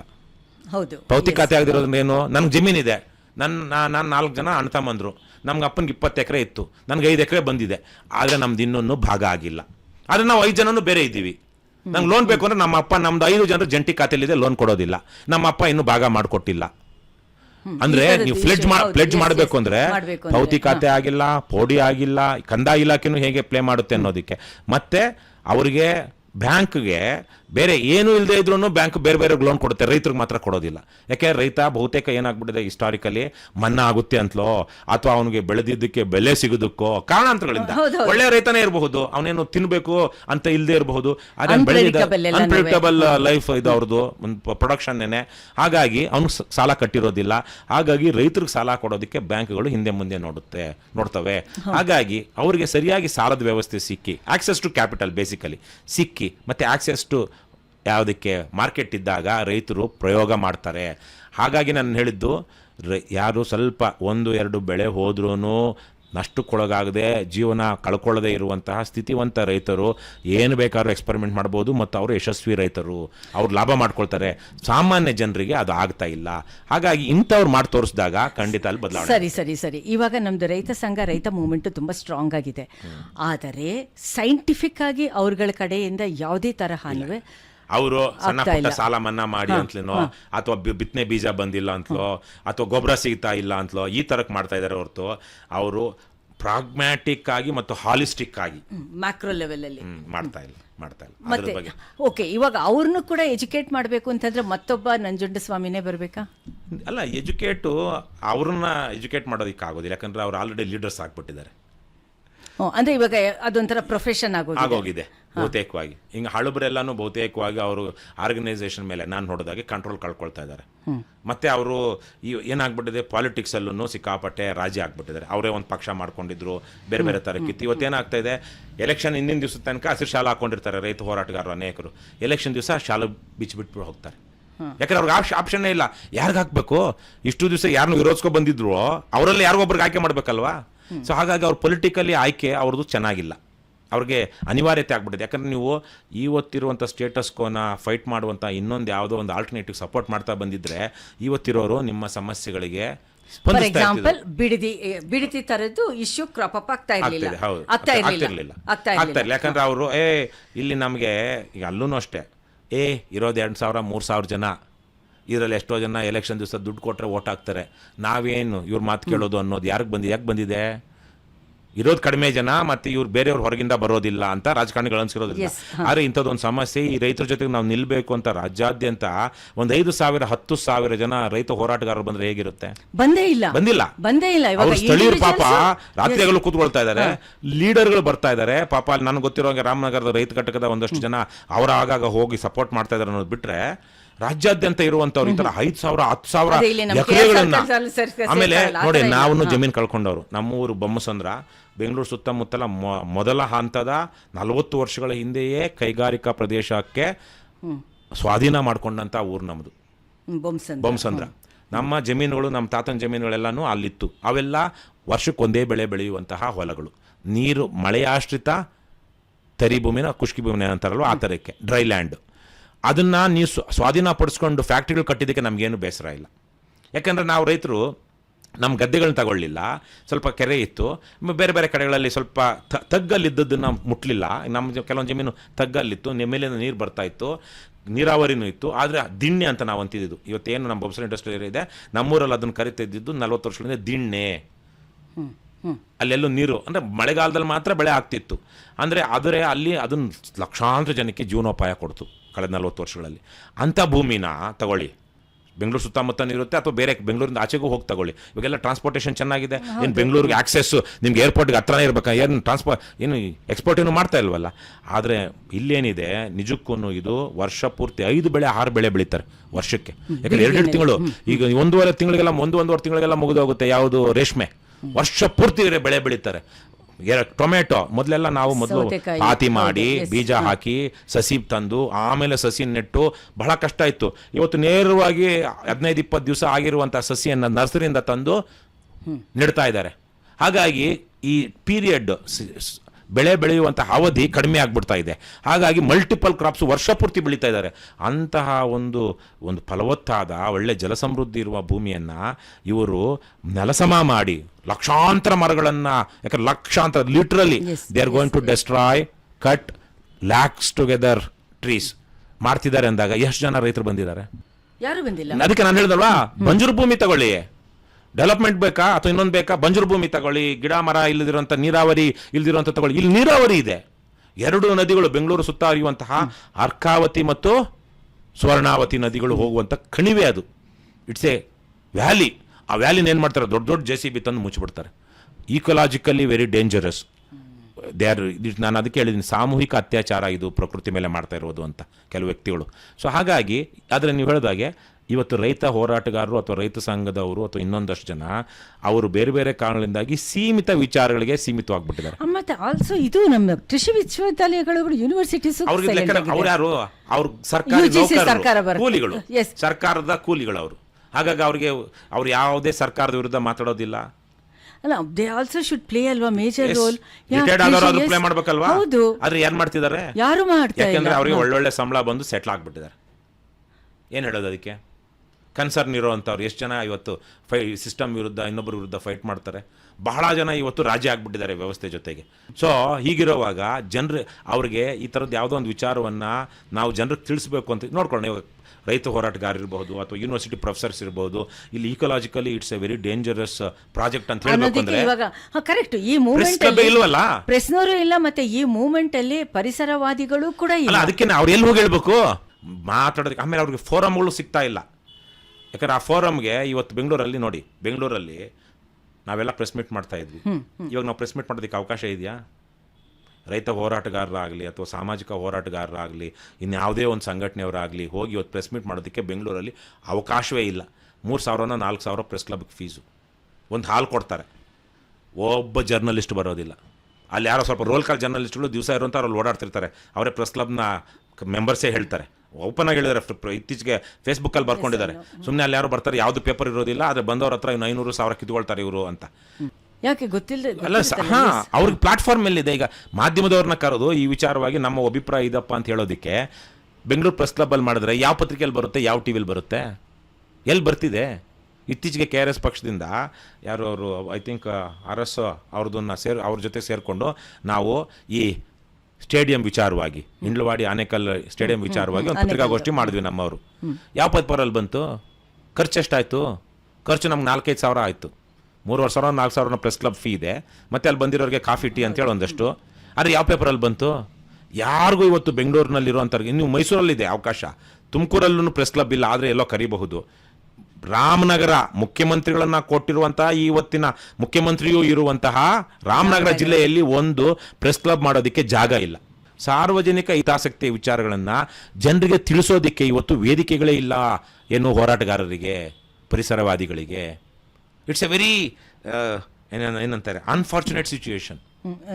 Totally hopeless. ಅದಕ್ಕೇನೆ ಇವರಿಗೆ ಆಮೇಲೆ ವಿಶೇಷವಾಗಿ ದೊಡ್ಡ ದೊಡ್ಡ ರಾಜಕಾರಣಿಗಳು ಅಥವಾ ಅಧಿಕಾರಿಗಳು ಅಥವಾ ಶ್ರೀಮಂತರು ಈ ಮೀಡಿಯಾದವ್ರನ್ನ ಇವತ್ತು ಒಂದು ವರ್ಗವನ್ನ ತಮ್ಮ ಜೇಬಲ್ಲಿ ಇಟ್ಕೊಂಡಿದ್ದಾರೆ. ಅವರು ಡೌನ್ ಪ್ಲೇ ದಿಸ್, ನಿಮ್ಗೆ ಇಷ್ಟು ಬದ್ಧತೆ ಇತ್ತು ಅಂದರೆ play, but down play it, don't over play it. ಅವ್ರ ಪ್ರಾಮುಖ್ಯತೆ ಕೊಡಬೇಡಿ, ಇವ್ರನ್ನ ಕರೆಸಬೇಡಿ. ಜ್ಯೋತಿಷಗಳನ್ನೆಲ್ಲ ಕೂರಿಸ್ಕೊಂಡು ದಿನಪೂರ್ತಿ ಬೇಕಾದ್ರೆ ಕಾರ್ಯಕ್ರಮ ಮಾಡಿ, ಆದರೆ ಬಿಡದಿಗೆ ನಿಮ್ಮ ಟೀಮನ್ನು ಕಳಿಸಿ ಅಲ್ಲೊಂದು ಪ್ರೋಗ್ರಾಮ್ ಮಾಡಬೇಡಿ. ಓಕೆ, ಇವಾಗ ಹಾಗಿದ್ರೆ ನೀವೇ ಹೇಳ್ದಂಗೆ ಎಜುಕೇಷನ್ನು ಮತ್ತು ನಾಲೆಡ್ಜು ಇದಕ್ಕೆ ಅರ್ಥಾತ್ ಸಂಬಂಧ ಇಲ್ಲ. ಒಂದು. ಆಮೇಲೆ ನೀವು ತುಂಬ ಇದಾಗಿ ಇನ್ ಡೆಪ್ತಲ್ಲಿ ನೀವು ರೈತರ ಬಗ್ಗೆ ಅಥವಾ ಕೃಷಿ ಬಗ್ಗೆ ಮಾತಾಡಿದ್ರಿ. ಬರೀ ಬೆಳೆಗೆ ಮಾತ್ರ ಕೃಷಿ ಇಂಪಾರ್ಟೆಂಟ್ ಆಗಿ ಅದು ಇದಾಗಿಲ್ಲ, ಅದರ ಜೊತೆಗೆ ಅವರ ಆರೋಗ್ಯನೂ ಸೇರ್ಕೊಳ್ಳುತ್ತೆ, ವೆಲ್ ಬೀಯಿಂಗು ಸೇರುತ್ತೆ, ಹೋಲಿಸ್ಟಿಕ್ ಡೆವಲಪ್ಮೆಂಟ್ ಕೂಡ ಸೇರುತ್ತದು.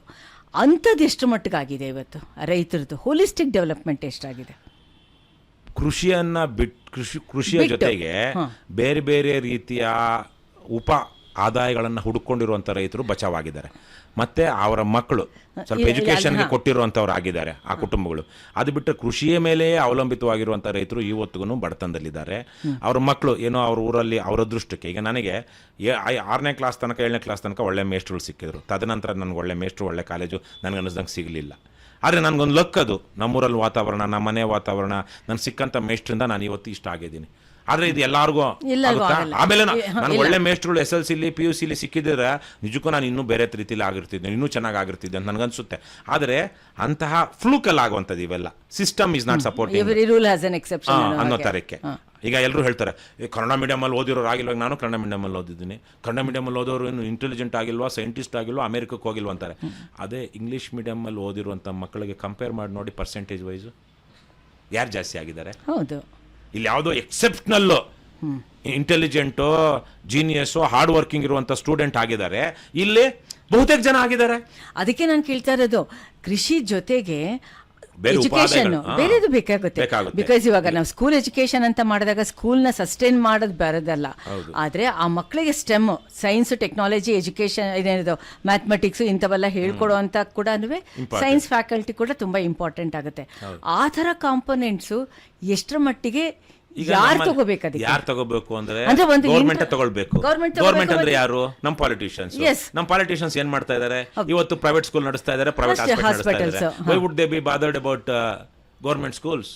ಆನ್ಸರ್ ನನಗೆ ಗೊತ್ತಿಲ್ಲ ಅಂತ ಹೇಳಲ್ಲ, ಆದ್ರೆ ನಮ್ಮ ಪರ್ಸ್ಪೆಕ್ಟಿವ್ ಬೇರೆ, ನಿಮ್ಮ ಪರ್ಸ್ಪೆಕ್ಟಿವ್ ಬೇರೆ. ಹಾಲಿಸ್ಟಿಕ್ ಡೆವಲಪ್ಮೆಂಟ್ ಅಂತ ಏನಂದ್ರೆ ಅದು ಆಗ್ತಾ ಇಲ್ಲ ಇವತ್ತು. ಅದು ಎಷ್ಟು ಇಂಪಾರ್ಟೆಂಟ್ ಆಗುತ್ತೆ ಅದು ಬಹಳ. ಯಾಕಂದ್ರೆ ಇವತ್ತು ಹಳ್ಳಿನಲ್ಲಿ ಗ್ರಾಮೀಣ ಭಾಗದ ಜನ ಗುಳೆ ಬರ್ತಾ ಇದಾರೆ. ಯಾಕೆ ಬರ್ತಾ ಇದಾರೆ? ಗ್ರಾಮ ಭಾಗದಲ್ಲಿ ಉದ್ಯೋಗ ಸೃಷ್ಟಿ ಆಗ್ತಾ ಇಲ್ಲ.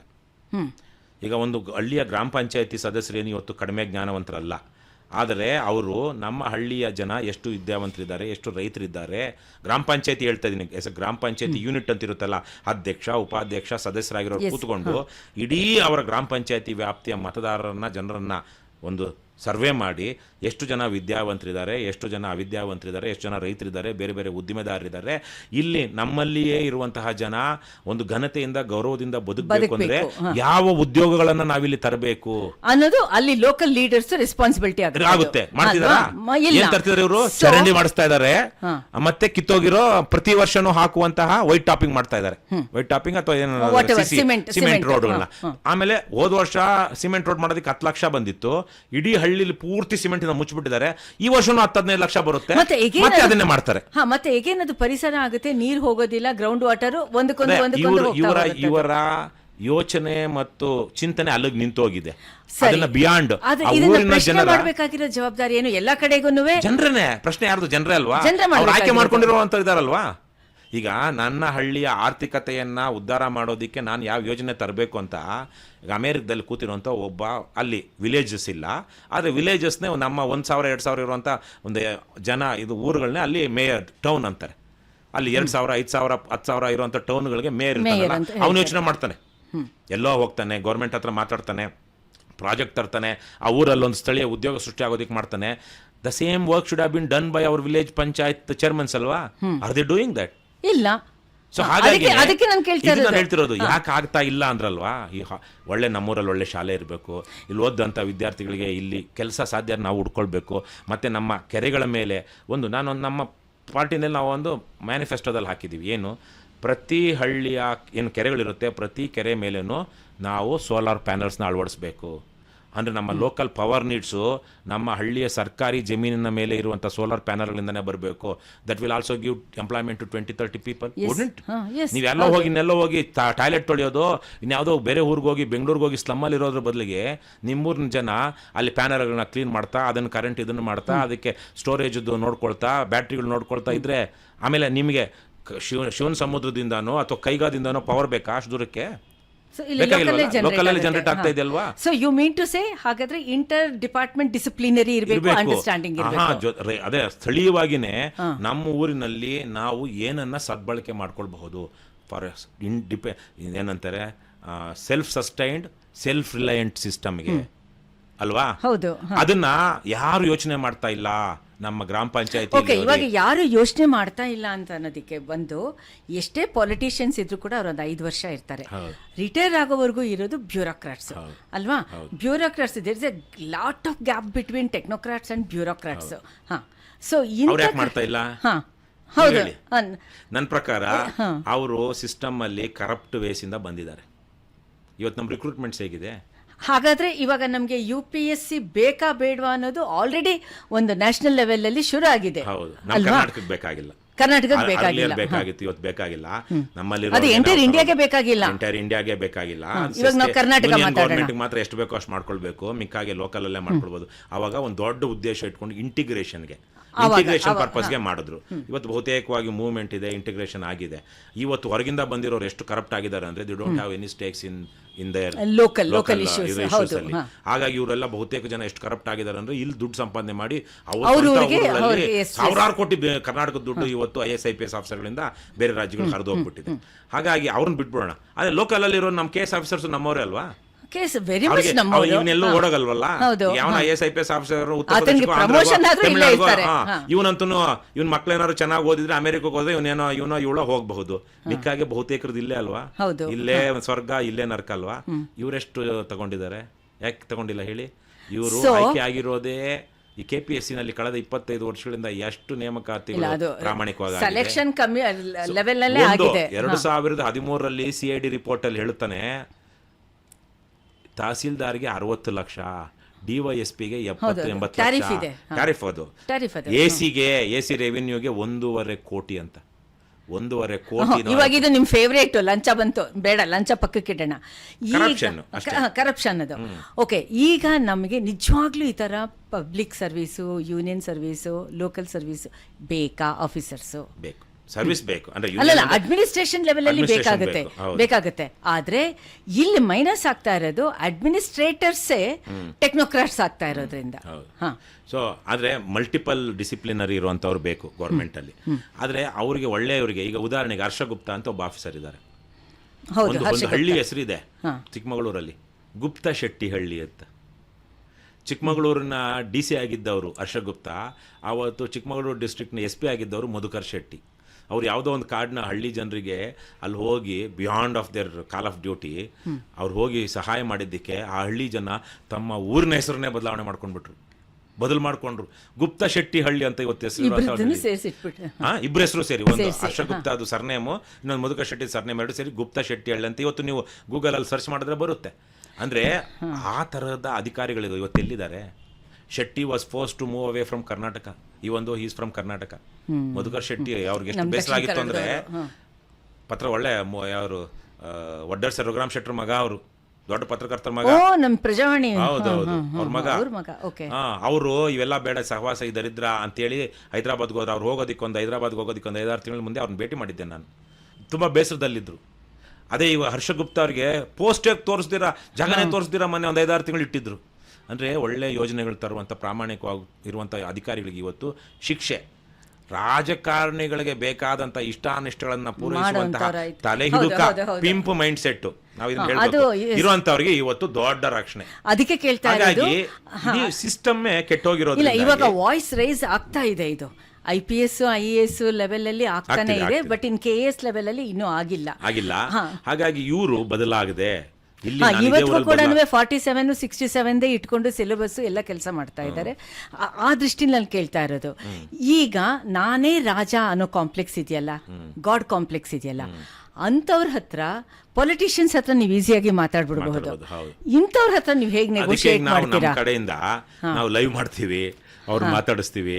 ಸರ್ಕಾರದಿಂದ ನಾನು ಸ್ವತಃ 3 ಚೀಫ್ ಸೆಕ್ರೆಟರಿಗಳನ್ನ ಫೈಲ್ಗಳು ತಗೊಂಡು ಹೋಗಿ ಸರ್ಕಾರಿ ಕಚೇರಿಗಳಲ್ಲಿ ಇಂತಿಂಥ ಲ್ಯಾಕುನಾಗಳಿದೆ, ಅಧಿಕಾರಿಗಳು ನೇಮ್ ಪ್ಲೇಟ್ ಬ್ಯಾಡ್ಜ್ ಇಲ್ಲ, ನೇಮ್ ಪ್ಲೇಟ್ ಇಲ್ಲ, ಅವ್ರೇನು ಸರ್ವಿಸ್ ಕೊಡ್ತಾರೆ ಅನ್ನೋ ಇದಿಲ್ಲ. ಏನಾದ್ರೂ ಯಾವ್ದಾದ್ರು ಒಂದು ಗೌರ್ಮೆಂಟ್ ಸರ್ವಿಸ್ಗೆ ಹೋಗ್ಬೇಕು ಅಂದರೆ 4-6 ಜನನ ಕೇಳ್ಕೊಂಡು ಆ 4-6 ಜನನ ಕೇಳ್ಕೊಂಡು ಹೋಗುವಾಗ ಅಲ್ಲೊಂದು ದಲ್ಲಾಳಿ ವ್ಯವಸ್ಥೆ, ಬ್ರೋಕರ್ ವ್ಯವಸ್ಥೆ, ಏಜೆಂಟ್ ವ್ಯವಸ್ಥೆ ಅಂತೆಲ್ಲ ಹೇಳಿ ಇವತ್ತು ನಾವು ಒಂದಷ್ಟು ಚೇಂಜಸ್ ಬರೋದಕ್ಕೆ ಕಾರಣ ಆಗಿದ್ದೀವಿ. ಇವತ್ತು ಅಧಿಕಾರಿಗಳೆಲ್ಲರೂ ಬ್ಯಾಡ್ಜ್ ಹಾಕ್ಬೇಕು, ನೇಮ್ ಪ್ಲೇಟ್ ಇಡಬೇಕು. ವಿಡಿಯೋ ಮಾಡಿದ್ರು ಅವನೇನೋ ಸರಿಯಾಗಿ ವಿಡಿಯೋ ಮಾಡೋದ್ರಿಂದ ಒಂದಷ್ಟು ಅಕೌಂಟಬಿಲಿಟಿ ಬರ್ತಾ ಇದೆ. ಬಹಳ ಓಪನ್ ಆಗಿ ನನಗಂತೂ ಬಹಳ ಸಂತೋಷ ಇದೆ ನಾವು ಮಾಡಿರೋ ಕೆಲಸದ ಕಾರಣಕ್ಕಾಗಿ. ನಾವೇ ಮಾಡಿರೋದು, ಸೊ ನಾನೇ ಖುದ್ದು ಅದರಲ್ಲಿ ಮುಂದೆ ನಿಂತು ಮಾಡಿರುವಂಥದ್ದು. ಇದನ್ನೆಲ್ಲ ಕರ್ನಾಟಕದಲ್ಲಿ ಈ ಥರ ಫೇಸ್ಬುಕ್ ಲೈವ್ ಶುರು ಮಾಡಿದಂಥ ಮೊಟ್ಟ ಮೊದಲ ಸೋಷಿಯಲ್ ಆಕ್ಟಿವಿಸ್ಟ್ ಪೊಲಿಟಿಷಿಯನ್ ನಾನೇನೆ ಲೈವ್ ಶುರು ಮಾಡಿದ್ದೆ. ಸೊ ಹಾಗೆ ಅಲ್ಲ, ನಮ್ಮ ಕಾರಣದಿಂದಾಗ ಆಗಿದೆ. ಬೇರೆ ಯಾರು ಅದನ್ನ ಈ ಥರಕ್ಕೆ ಸಕಾರಾತ್ಮಕವಾಗಿ ಪಾಸಿಟಿವ್ ವೇಸ್ನಲ್ಲಿ ಬಳಸಿರ್ಲಿಲ್ಲ, ಬೇರೆ ಬೇರೆ ರೀತಿಗೆ ಬಳಸ್ಕೊಳ್ತಿದ್ರು. ಹಾಗಾಗಿ ನೀವು ಇದನ್ನ ಹೇಳ್ತಾ ಇದ್ದೀರಲ್ಲ, ಹಾಗಿದ್ರೆ ಸಕಾಲ ಅಂಡ್ RTI ಎರಡು ಕೂಡ ನಮಗೆ ತುಂಬಾ ಇಂಪಾರ್ಟೆಂಟ್. ನಾವು ಕ್ವಶನ್ ಮಾಡೋದು, ಸಕಾಲಕ್ಕೆ ಬೇರೆ ಯಾರೂ ಕೊಡೋದಷ್ಟು ಪ್ರಚಾರವನ್ನ ನಾವು ಕೊಟ್ಟಿದ್ದೀವಿ. ಸಕಾಲದಲ್ಲಿ ನಿಮ್ಗೆ ಗೊತ್ತಿರ್ಬೋದು, ರೂಪಾ ಅಂತ IPS ಆಫೀಸರ್ ಇದಾರಲ್ವಾ, she was commissioner for Sakala. ಇದಕ್ಕೆ ಅವರನ್ನೇ ಕರೆಸಿ ಅವ್ರ ಡಿಪಾರ್ಟ್ಮೆಂಟ್ ಕೊಟ್ಟಂತ ಪುಸ್ತಕಗಳನ್ನ ತಗೊಂಡೋಗಿ ನಾವು ಲಂಚಮುಕ್ತ ಕರ್ನಾಟಕ ಮಾಡೋ ವೇದಿಕೆಯಿಂದ ಒಂದು 5-6 ಕಡೆ ವರ್ಕ್ಶಾಪ್ ಮಾಡಿದ್ವಿ. ಸೊ ಅವರ ಮಥಾಯಿ ಅಂತ ಒಬ್ರು ಇದ್ರಲ್ಲ, ಆಮೇಲೆ ಅವರು ರಿಟೈರ್ಡ್ ಆದ್ಮೇಲೆ ಆಮ್ ಆದ್ಮಿ ಪಾರ್ಟಿ ಸೇರ್ಕೊಂಡ್ರು. He was deputy to D Roopa. ಅವರು ಬಂದು ತುಮಕೂರಲ್ಲೋ ಅಥವಾ ಚಿಕ್ಕನಾಯಕನಹಳ್ಳಿಲೋ ನಮಗೆ ನಮ್ಮ ಆರ್ಗನೈಸೇಷನ್ ಮಾಡಿದಂತ ಸೆಮಿನಾರ್ ಅದೇ ತರ ಡಿ ರೂಪಾ ಕೂಡ ಒನ್ ಆಫ್ ದ ವಿಕ್ಟಿಮ್ಸ್. ಅವರು ಕರೆಕ್ಟ್ ಅಲ್ವಾ? She is also one of the victims. ಹೌದು. ವಿಜಯ್ ಕುಮಾರ್ ಅಂತ ಅಡಿಷನಲ್ ಚೀಫ್ ಸೆಕ್ರೆಟರಿ, ಅವರು ನಾಳೆನೋ ನಾಡಿದ್ದು ರಿಟೈರ್ ಆಗ್ತಾರೆ ಅಂದಾಗ ಯಾವುದೋ ಒಂದು ಕಾರಣ ತೋರಿಸಿ ಅವರನ್ನ ಇವತ್ತು ಸಸ್ಪೆಂಡ್ ಮಾಡ್ತಾರೆ. ಅವ್ರಿಗೆ ರಿಟೈರ್ಮೆಂಟ್ ಬೆನಿಫಿಟ್ ಸಿಗಬಾರ್ದು ಅಂತ. ಆ ಥರ ವಿಕ್ಟಿಮೈಸ್ ಮಾಡುತ್ತೆ ನಮ್ಮ ವ್ಯವಸ್ಥೆ. ಸೊ ಹಾಗಾಗಿ ಏನಾದರೂ ಹೊಸ ಯೋಜನೆ ತರಬೇಕು ಅನ್ನೋಂಥವ್ರಿಗೆ ಎಲ್ಲಿದೆ ಪ್ರೋತ್ಸಾಹ? ದುಡ್ಡು ಬಂದರೆ ಮಾತ್ರ, ದುಡ್ಡು ಇರುವಂತಹ ಯೋಜನೆ ತಂದರೆ ಮಾತ್ರ ಪ್ರೋತ್ಸಾಹ ಇದೆ. ಸರ್ಕಾರದ ದುಡ್ಡನ್ನು ಜನರ ಬಡತನವನ್ನು ನೀಗಿಸೋದಿಕ್ಕೆ, ಅಸಮಾನತೆಯನ್ನು ತೊಲಗಿಸೋದಿಕ್ಕೆ, ಜನರನ್ನು ಎಂಪವರ್ ಮಾಡೋದಕ್ಕೆ ನೀವು ಬಳಸ್ತೀರಾ, ನಿಮ್ಗೆ ಅಲ್ಲೇನೆ ಶಿಕ್ಷೆ. ಸೊ ಇದಕ್ಕೆ ಸೊಲ್ಯೂಷನ್ ಇಲ್ಲ. ಇದೆ ಸಮಯ ಜನಕ್ಕೆ ಹೆಚ್ಚೆಚ್ಚು ಜನ ಈ ವಿಷಯ ಸೈಕಲಿಂದ ಆಚೆ ಬರಬೇಕಾದ್ರೆ ಗೊತ್ತಾಗಿದೆ. ಈಗ ನಾವು ತಿನ್ನಬಾರ್ದು ತಿಂದರೆ ರೋಗ ಬರುತ್ತೆ, ಎಷ್ಟೋ ಜನಕ್ಕೆ ಆಲ್ರೆಡಿ ಬಂದ್ಬಿಟ್ಟಿದೆ ಅಲ್ವಾ. ಇವತ್ತು ಬಹುಸಂಖ್ಯಾತ ಜನರಿಗೆ ನಮ್ಮ ಬಡತನ ನೀಗದೆ ಇರೋದಕ್ಕೆ, ಅಸಮಾನತೆ ನೀಗದೆ ಇರೋದಕ್ಕೆ ಇದು ಕಾರಣ ಅಂತ ಇಲ್ಲಿ ತನಕ ಅನಿಸಿರ್ಲಿಲ್ಲ, ಈಗ ಅನ್ನಿಸ್ತಾ ಇದೆ. ಮತ್ತು ಸೆಕೆಂಡ್, ಈಗ ಹಿಂದೆ ನಮಗೆ ನಾವು ಚಿಕ್ಕವರಿದ್ದಾಗ ಹೊಟ್ಟೆಗೂ ಊಟಕ್ಕೂ ಕಷ್ಟ ಇತ್ತು, ಯಾಕಂದರೆ ದೇಶದಲ್ಲಿ ಅಷ್ಟು ಉತ್ಪತ್ತಿ ಆಗ್ತಾ ಇರಲಿಲ್ಲ. ಇವತ್ತು ಆ ಸಮಸ್ಯೆ ಇಲ್ಲ. ಇವತ್ತಿರುವಂಥ ಮಕ್ಕಳಿಗೆ ನಮಗಿದ್ದಂಥ ಯಾವ ಸಮಸ್ಯೆಗಳು ಇಲ್ಲ. ಅವರು ಈ ಜೆನ್ಸಿ ಮತ್ತು ಮಿಲಿಯನಿಯಲ್ಸ್ ಏನಿದ್ದಾರೆ, ಅವ್ರಿಗೆ ಒಳ್ಳೊಳ್ಳೆ ಬಟ್ಟೆಗಳು ಹಾಕೊಳ್ಳೋದಕ್ಕೆ ಸಿಗ್ತಾ ಇದೆ, ಶೂ ಸಿಗ್ತಾ ಇದೆ, ಸಿನಿಮಾಗೆ ನೋಡೋದಕ್ಕೆ ಅವಕಾಶ ಇದೆ, ದಿವ್ಸಕ್ಕೆ 2-3 ಗಂಟೆ ಕೆಲಸ ಮಾಡಿದ್ರೆ ಸಾಕು, ಬೇಸಿಕ್ ನೀಡ್ಸ್ ಎಲ್ಲ ಮೀಟ್ ಆಗ್ತಾ ಇದೆ. ಇವರಿಗೆ ಲಾಯಲ್ಟಿನೂ ಇಲ್ಲ, ಯಾಕೆ ಯಾರು ಕೊಟ್ಟಿಲ್ಲ ಇವರಿಗೆ. ವ್ಯವಸ್ಥೆ ಹಂಗಾಗ್ಬಿಟ್ಟಿದೆ. ಹಾಗಾಗಿ ಇವ್ರಿಗೆ ಅಯ್ಯೋ ನಮ್ಮ ಅಪ್ಪ ಅಮ್ಮನ ನೋಡ್ಕೊಳ್ಬೇಕು, ನಾನು ತುಂಬ ಕಷ್ಟಪಡಬೇಕು, ಈ ಥರದ ಎಮೋಷ್ನಲ್ ಅಟ್ಯಾಚ್ಮೆಂಟ್ಸನ್ನು ಕಡಿಮೆ ಆಗ್ತಾ ಇದೆ. ಸೊ ಇವರು ಚಾಲೆಂಜ್ ಮಾಡೋಕ್ಕೆ ಶುರು ಮಾಡ್ತಾರೆ. ಮುಲಾಜೆ ನೋಡೋದಿಲ್ಲ ರಾಜಕಾರಣಿಗಳನ್ನ, ಅಧಿಕಾರಿಗಳನ್ನ. They are ready to question. ಈಗ ನಮ್ಮಂಥವ್ರಿಗೆ ನಿಮ್ಮಂಥವ್ರು ಕ್ವಶನ್ ಮಾಡೋದಕ್ಕೆ ಕಾನ್ಸಿಕ್ವೆನ್ಸಸ್ ನೋಡ್ತೀವಿ ನಾವು. ನಾನು ಮಾಡಿದ್ರೆ ಏನಾಗ್ಬೋದು, ಇವರಿಗೆ ಒಂದು ಸೋಷಿಯಲ್ ಸೆಕ್ಯೂರಿಟಿ ಇದೆ. ಇವ್ರಿಗಿದೆ, ನಮಗಿಲ್ಲ. ನಮಗಿರ್ಲಿಲ್ಲ, ನಮ್ಮ ಜನರೇಷನ್ ಇದ್ದಾಗ ಅವ್ರಿಗಿರ್ಲಿಲ್ಲ, ನಮಗೂ ಇರ್ಲಿಲ್ಲ. ಇವತ್ತು ನಮಗೆ ನಾವು we are bit better than our parents. Yes, we are bit better than, and these people are much better than ourselves. So ಹಾಗಾಗಿ ಇವರು ಚಾಲೆಂಜ್. ಅದಕ್ಕೇನೆ ಈಗ ಕಾಕ್ರೋಚ್ ಜನತಾ ಪಾರ್ಟಿ ಅಂತೆಲ್ಲ ಬಂದಿರೋದ್ರಿಂದ ಸಿಸ್ಟಮ್ ಇಸ್ ಲಿಟಲ್ ಶೇಕನ್. ಯಾಕೆ ನಾವು ಕಾಕ್ರೋಚ್ ಲಿಸರ್ಡ್ ಎಲ್ಲ ಪಕ್ಕಕ್ಕೆ ಇಡೋಣ. ಧಾರವಾಡ ಗಲಾಟೆ ತಗೊಂಡಾಗ್ಲೇನೆ ನೋಡಿ ಎಷ್ಟು ಸರ್ಕಾರ ಯಾವನಿಗೂ ಕೇರ್ ಮಾಡ್ತಾ ಇರಲಿಲ್ಲ. ತಕ್ಷಣ ನಾವು 50,000 ರಿಕ್ರೂಟ್ ಮಾಡ್ತೀವಿ ಅಂತ ಹೇಳಿ ಅದೇನಾಗ್ಬಿಡುತ್ತೋ ಅನ್ನೋ ಭಯದಲ್ಲಿ. ಇವಾಗ ಎಲ್ಲ ಏನೇನೋ ಮಾಡ್ರಪ್ಪ, ಪ್ರವಾಸ ಮಾಡಿ ಮಜಾ ಮಾಡಿ ಎಕಾನಮಿ ಬೆಳಿಬೇಕು ಅಂತಿದ್ದವರೆಲ್ಲ ಇವಾಗ ಏನ್ ಹೇಳ್ತಾ ಇದಾರೆ, ಟೂರ್ ಮಾಡಬೇಡಿ, ವರ್ಕ್ ಫ್ರಮ್ ಹೋಮ್ ಮಾಡಿ. ಗೌರ್ಮೆಂಟ್ ಎಲ್ಲ ಹೇಳ್ತು ವರ್ಕ್ ಫ್ರಮ್ ಹೋಮ್ ಮಾಡಿದ್ರೆ ಎಕಾನಮಿ ಇದಾಗೋದಿಲ್ಲ, ಹೋಟೆಲ್ಗಳಾಗೋದಿಲ್ಲ, ಇನ್ನೊಂದಾಗೋದಿಲ್ಲ. ಹಾಗಾಗಿ ದಯವಿಟ್ಟು ಫ್ಯಾಕ್ಟ್ರಿ ಮನೆಗಳು ಕರ್ಸ್ಕೊಳ್ಳಿ ಅಂತ ಹೇಳ್ದ, ಆಫೀಸ್ ಕರ್ಸ್ಕೊಳ್ಳಿ ಅಂತ ಹೇಳ್ತಾ ಇತ್ತು. ಇವತ್ತು ವರ್ಕ್ ಫ್ರಮ್ ಹೋಮ್ ಮಾಡಿ, ದುಡ್ಡು ಖರ್ಚು ಮಾಡಬೇಡಿ, ಚಿನ್ನ ತಗೋಬೇಡಿ, ಇವೆಲ್ಲ ಹೇಳ್ತಾ ಇದಾರಲ್ಲ, ಚಿನ್ನ ತಗೋಬೇಡಿ. ಸೊ ಹಾಗಾಗಿ ಈ ತರದ್ದೆಲ್ಲ ನಾವು we have become highly dependent creatures. Anywhere in human history we were so dependent on each and other. ಮನುಷ್ಯನೇ ಕಲೆಕ್ಟಿವ್ ಆಗಿ ಕಮ್ಯುನಿಟಿಲಿ ಬದುಕುವಂತ ಒನ್ ವರ್ಲ್ಡ್ ಕಾನ್ಸೆಪ್ಟ್ ಬಂದಿತ್ತು. ಈಗ ಲಿಟರಲಿ ಒನ್ ವರ್ಲ್ಡ್ ಆಗಿದೆ. ಆಮೇಲೆ we are dependent on, have become dependent on every society, every community. ಈಗ ಒಂದು ಯಾವುದೋ ಒಂದು ಕಮ್ಯುನಿಟಿ ತೊಂದರೆ ಆಯಿತು ಅಂದ್ರೆ ನಮಗೂ ಆಗುತ್ತೆ.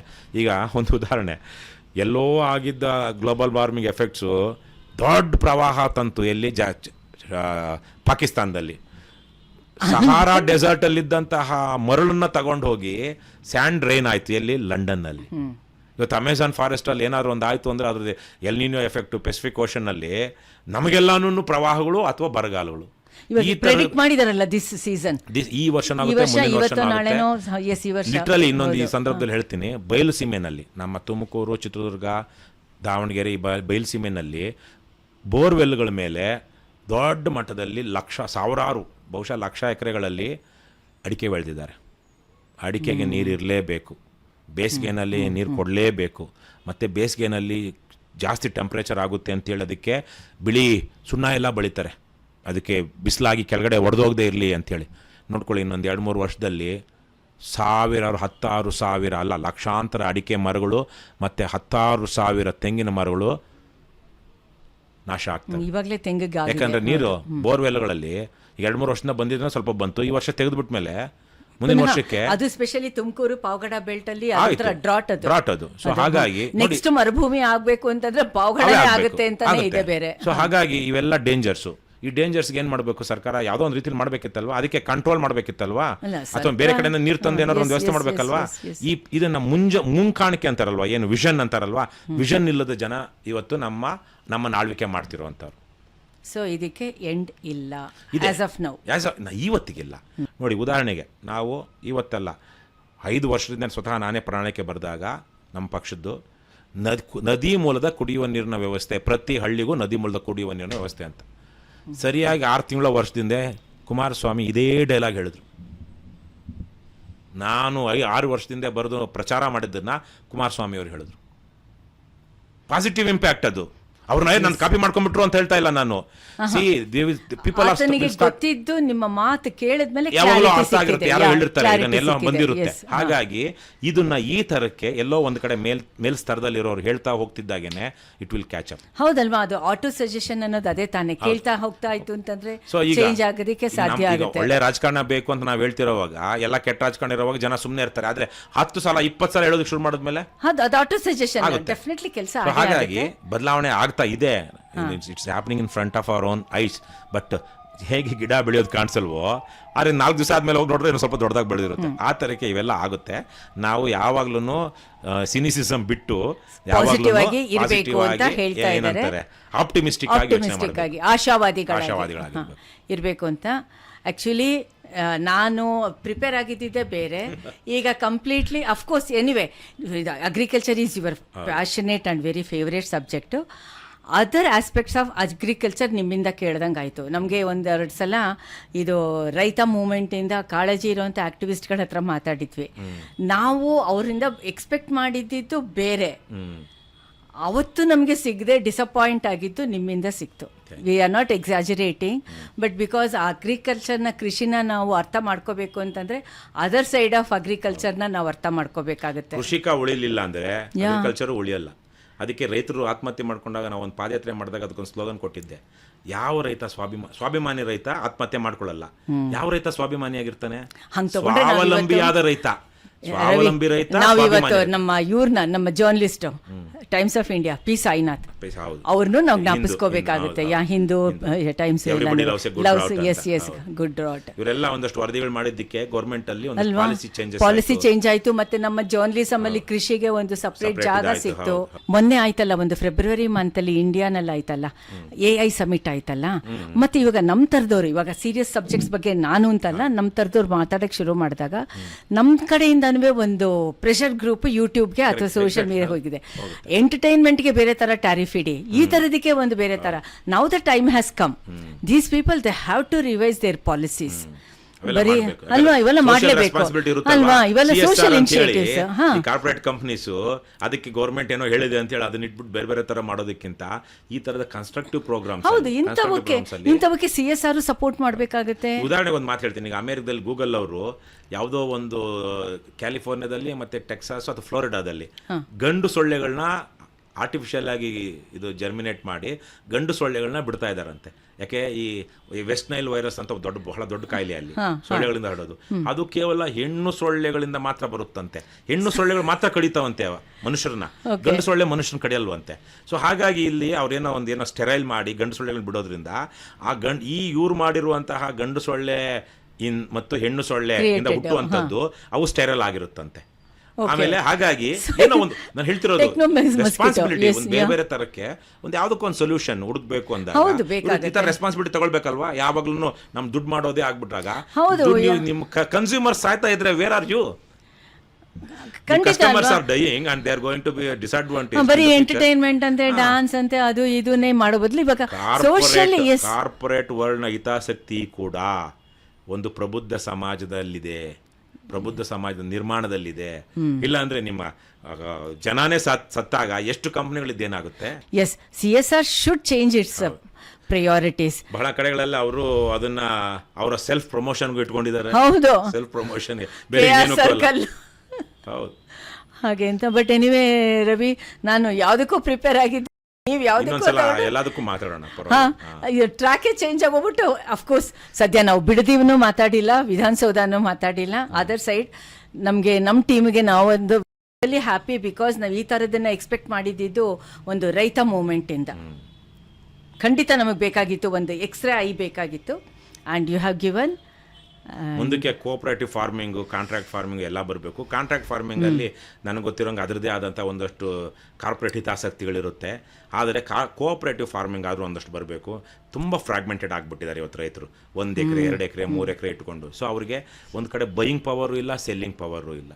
ಇದು ಬಹಳ ದೊಡ್ಡ ಸಮಸ್ಯೆ. ಹಾಗಾಗಿನೇ ಅದ್ರದ್ದು ಬರ್ಡನ್ನು ಮೆಟ್ರೋಸ್ ಮೇಲೆ ಆಗ್ತಾ ಇದೆ. ಫಸ್ಟ್ ಅಲ್ಲ, ಮೆಟ್ರೋ ಸಿಟೀಸ್ ಮೇಲೆ ಆಗ್ತಾ ಇದೆ. ಅದೇ ಮೈಗ್ರೇಷನ್ ಆಗ್ತಾ ಇದೆ, though it is legal migration.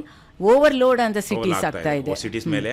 ಯಾಕಂದ್ರೆ ಅವ್ರಿಗೆ ಅಲ್ಲಿ ಬೆಳೀತಾ ಇರುವಂತದ್ದು ಅಥವಾ ದುಡಿತಿರುವಂತದ್ದು ಅವ್ರ ಫ್ಯಾಮಿಲಿಗೆ ಬದುಕೋದಿಕ್ಕೆ ಸಾಕಾಗ್ತಾ ಇದೆ. ಹೌದಲ್ಲ, ಇವತ್ತು ಹಳ್ಳಿಗಳಿಗೆ ಹೋಯ್ತು ಅಂತಂದ್ರೆ ಬಿಕೋ ಅನ್ನತ್ತೆ, ತುಂಬಾ ಬೇಜಾರಾಗುತ್ತದು. ಮತ್ತೆ ಇನ್ಹ್ಯೂಮನ್ ಕಂಡೀಷನ್ಸ್ ಅಲ್ಲಿ ಅಲ್ಲಿಂದ ಬಂದಂತವ್ರು ಇನ್ಹ್ಯೂಮನ್ ಕಂಡೀಷನ್ಸ್ ಅಲ್ಲಿ ಬದುಕ್ತಾ ಇದ್ದಾರೆ. ಇವತ್ತು ಬೆಂಗಳೂರಲ್ಲಿ ಹತ್ತಾರು ಸಾವಿರ ಮಕ್ಕಳು ಸ್ಕೂಲ್ಗೆ ಹೋಗದೆ ಕನ್ಸ್ಟ್ರಕ್ಷನ್ ವರ್ಕರ್ಸ್ ಯಾರು ರಾಯಚೂರಿಂದನೋ ಯಾದಗಿರಿಯಿಂದನೋ ಉತ್ತರ ಕನ್ನಡ ಬೇರೆ ಬೇರೆ ಭಾಗಗಳಿಂದ ಬಂದಿರುವಂಥವ್ರು ಬೆಂಗಳೂರಲ್ಲಿ ಕನ್ಸ್ಟ್ರಕ್ಷನ್ ಅಲ್ಲಿ ಒಂದು ಹೆಣ್ಮಗಳು ಅಲ್ಲಿ ಮೊಲೆ ಹಾಲು ಉಡಿಸಿ ಮಗುನ ಅಲ್ಲಿ ಬಿಟ್ಬಿಟ್ಟು ಸಿಮೆಂಟ್ ತಗೊಂಡು ಹೋಗ್ತಿದ್ದಾಳೆ. ಮತ್ತೆ ಅಲ್ಲಿ ರಾತ್ರಿ ಹೊತ್ತು ಏನೇನಾಗುತ್ತೋ ಗೊತ್ತಿಲ್ಲ. ಆ ತರಹದ ಡೇಂಜರಸ್ ಸಿಚುಯೇಷನ್ ಅಲ್ಲಿ ಇವತ್ತು ಬಡವರು ಬದುಕ್ತಾ ಇದ್ದಾರೆ. ಅದೊಂದೇ ಅಲ್ಲ ರವಿ, ಮ್ಯಾಟ್ರಿಮೋನಿಯಲ್ ರಿಲೇಶನ್ಶಿಪ್ ಅಲ್ಲಿ ಕೂಡ ಅಲ್ಲಿಂದ ಬಂದಿರ್ತಾರಲ್ಲ ಅವಳು ಗಂಡ ಇಲ್ಲಿರ್ತಾನೆ, ಹೌದು. ಇಲ್ಲಿ ಈತನುವೆ ಸಪ್ರೇಟ್ ಆಗಿ ಇಲ್ಲಿಗನೋ ಎಲ್ಲ ವರ್ಡ್ ಹೌದು. ಕರೆಕ್ಟ್, ಅದೇ ಅದು ಔಟ್ಡೇಟೆಡ್ ಆಗಿದೆ. ಇಮ್ಮಾರಲ್ ಅನ್ಬೇಕು ಇಮ್ಮಾರಲ್ಲೋ ಇಲ್ಲಿಗಲ್ಲೋ additional relationship. Marriage relationship you should have some kind of fidelity and yes, ಇವಾಗ ಎರಡು word not appropriate. So additional relationship ಅಲ್ಲಿ ಅವ್ರುಗಳು ಅಲ್ಲಿ ಅವಳು ಆಗಿರ್ತಾಳೆ, ಇಲ್ಲಿ ಇವ್ಳು everyone is ಆಗಿರ್ತಾಳೆ. suffering. Yes, It's not, they're not enjoying, anyone, no one is enjoying, everyone is suffering, whole system is suffering. So ಹಾಗಾಗಿ ಈ ಸಮಾಜನೇ ಇದರಲ್ಲಿದೆ. In the name of development, in the name of development, that is the tragedy. ಅಲ್ಲಿಂದ ಇಂಥ ಜನ ಅವ್ರ ಹಳ್ಳಿಯಿಂದ ಬೆಂಗಳೂರು ಬರೋದು ಬೇಕಾಗಿಲ್ಲ. ಬೇಡ. If ಅಲ್ಲಿ ಡೆವಲಪ್ಮೆಂಟ್ ಸರಿಯಾದ ರೀತಿನಲ್ಲಿ ಒಂದು ಒಳ್ಳೆಯ ಡೆವಲಪ್ಮೆಂಟ್ ವರ್ಕ್ಸ್ ಅಲ್ಲಾಗಿ ಅಲ್ಲಿ ಸ್ಥಳೀಯ ಉದ್ಯೋಗಗಳು ಸೃಷ್ಟಿಯಾಗಿದ್ದಿದ್ರೆ ನಮ್ಮ ರಾಜ್ಯದ ಬಜೆಟ್ ಬೇಕಿರ್ಲಿಲ್ಲ. ಮುಂದಿನ ವರ್ಷಕ್ಕೆ 5 ಲಕ್ಷ ಕೋಟಿ ರೂಪಾಯಿ ಆಗುತ್ತೆ. ಶ್ರೀಮಂತವಾದ ರಾಜ್ಯ ಸರ್ಕಾರ ನಮ್ಮದು.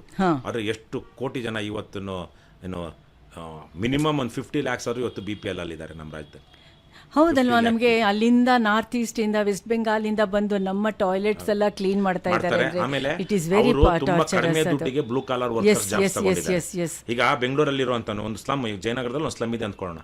ಜಯನಗರದಲ್ಲಿರುವಂಥ ಸ್ಲಮ್ ಅಲ್ಲಿ ಕೆಲಸ ಮಾಡ್ತಿರೋನಿಗೆ ಒಂದು 500 ರೂಪಾಯಿಗೆ ಉದ್ಯೋಗ ಸಿಗ್ತಾ ಇದೆ. ಇವನು ಇಲ್ಲಿ ಫ್ಯಾಮಿಲಿ ಇಟ್ಕೊಂಡಿದ್ದಾನೆ, ಗಂಡ ಹೆಂಡತಿ ಮಕ್ಕಳಿದ್ದಾರೆ, ಅಪ್ಪ ಅಮ್ಮ ಇದ್ದಾರೆ, ತಂಗಿನೋ ಅಮ್ಮ ಅಕ್ಕನೋ ಮನೆಗೆ ಬಂದಾಗ ನಾನ್ ವೆಜ್ಜೋ ಅಥವಾ ಸೀರೆನೋ ಕೊಡಬೇಕು, ಎಷ್ಟು ಖರ್ಚಿರುತ್ತೆ. ಆದರೆ ಇವನಿಗೆ 500 ರೂಪಾಯಿ ಕೆಲಸ ಸಿಗ್ತಾ ಇದೆ. ಇವತ್ತು ಯಾರೋ ಬಿಹಾರದನೋ ಒರಿಸ್ಸಾನೋ ಜಾರ್ಖಂಡಿನೋ ಬಂದ, he is ready to work for 300 rupees. ಯಾಕಂದ್ರೆ ಅವನು ಎಲ್ಲಿರ್ತಾನೆ, ಶೆಡ್ಡಲ್ಲಿ ಇರ್ತಾನೆ, ಟಿನ್ ಶೆಡ್ಡಲ್ಲಿ ಇರ್ತಾನೆ. ಅವ್ನಿಗೇನು ದಿವಸಕ್ಕೆ ಒಂದು 100 ರೂಪಾಯಿ ಕೂಡ ಖರ್ಚು ಬರೋದಿಲ್ಲ. ಆವಾಗಲೂ ಅವ್ನು 200 ರೂಪಾಯಿ ಉಳಿಸ್ಕೊಂಡು ತಿಂಗಳಿಗೆ 5,000-6,000 ಉಳಿಸ್ಕೊಳ್ತಾನೆ. ಅವನು ಡ್ರೈವರ್ಸ್ ಇವಾಗ ಅವ್ರಿಗೆ ಮೊನೊಪಲಿ ಮಾಡ್ಕೋತಾ ಇದಾರಲ್ಲ ನಿಧಾನವಾಗಿ ಅವರು. ಆದ್ರೆ ಇಲ್ಲಿರೋನು ಇವನು ಇವತ್ತು 300 ರೂಪಾಯಿ ದುಡಿದ್ರೆ ಇವನು ಸತ್ತಂಗೆ. 500 ರೂಪಾಯಿ ಬಂದಾಗಲೇ ಜೀವನ ಮಾಡೋದು ಕಷ್ಟ ಇತ್ತು. ಇವಾಗ ಅವನ ಕೆಲಸನ 300 ರೂಪಾಯಿ ಮಾಡೋದಕ್ಕೆ ರೆಡಿ ಆಗಿದಾರಲ್ಲ, ಅವ್ರಿಂದ ಬಂದಿರೋರು. ಅನ್ಕಂಟ್ರೋಲ್ಡ್ ಮೈಗ್ರೇಷನ್ ಏನಿದೆ, it is really putting huge pressure on BPL, blue collar workers of the city, especially Bengaluru ಸಿಟಿಲಿ. ಸೋಷಿಯಲ್ ಫ್ಯಾಬ್ರಿಕ್ ಹೋಗ್ತಾ ಇದೆ, ಹೆಲ್ತ್ ಅವರ ಮಕ್ಕಳು ಏನಾದರೂ ಮಾಡ್ಕೊಂಡು ಸ್ವಲ್ಪ ಸಣ್ಣ ಪುಟ್ಟ PUCನೋ ಡಿಗ್ರಿನೋ ಮಾಡ್ಕೊಂಡು ಯಾವ್ದಾದ್ರು ಮಾಲಲ್ಲಿ ಕೆಲಸ ಮಾಡ್ತಾ ಇದ್ರೆ ಆ ಫ್ಯಾಮಿಲಿಗಳು ಹೋಯ್ತು. ಇಲ್ಲಾಂದ್ರೆ ಅವ್ರ ಮಕ್ಕಳು ಏನು ಇವ್ರ ಅಪ್ಪ ಗಾರೆ ಕೆಲಸ ಮಾಡ್ತಾ ಇದ್ದಂತ ಮಗನೂ ಗಾರೆ ಕೆಲಸ ಮಾಡುವಂತ ಫ್ಯಾಮಿಲಿಗಳು ಆಗ್ಬಿಡ್ತು ಅಂದ್ರೆ ಅವ್ರಿಗೆ ಇವತ್ತು ಬದುಕೋದಿಕ್ಕಾಗ್ತದೆ. ಎಗೈನ್ ಹಳೇದು ಬಡ ರೈತ ಹುಟ್ಟುವಾಗ್ಲೂ ಸಾಲ, ಬದುಕುವಾಗ್ಲೂ ಇದು, ಸತ್ತಾಗ್ಲೂ ಸಾಲ, ಅದೇ ತರ ವಿಷಯ ಸರ್ಕಲ್ ಅಲ್ಲೇ ಆಗುತ್ತೆ. ನಮ್ಮ ರಾಜ್ಯದ ಮೇಲೆ ಈ ಅನ್ಕಂಟ್ರೋಲ್ಡ್ ಮೈಗ್ರೇಷನ್ ಈ ತರದ ಪ್ರಭಾವ ಬೀರ್ತಾ ಇದೆ. ಲೀಗಲ್ ಮೈಗ್ರೇಷನ್ ಅನ್ನೋ ಹೆಸರಿನಲ್ಲಿ. ಲೀಗಲ್ ಅಲ್ಲ,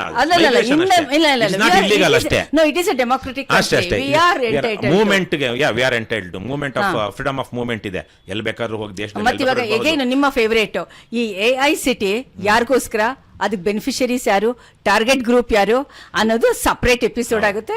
ನಾವು ಇಲ್ಲಿಗೆ ನಿಲ್ಸೋಣ. That is his very very favourite subject. ನಾನು I don't want to touch that Bidadi issue.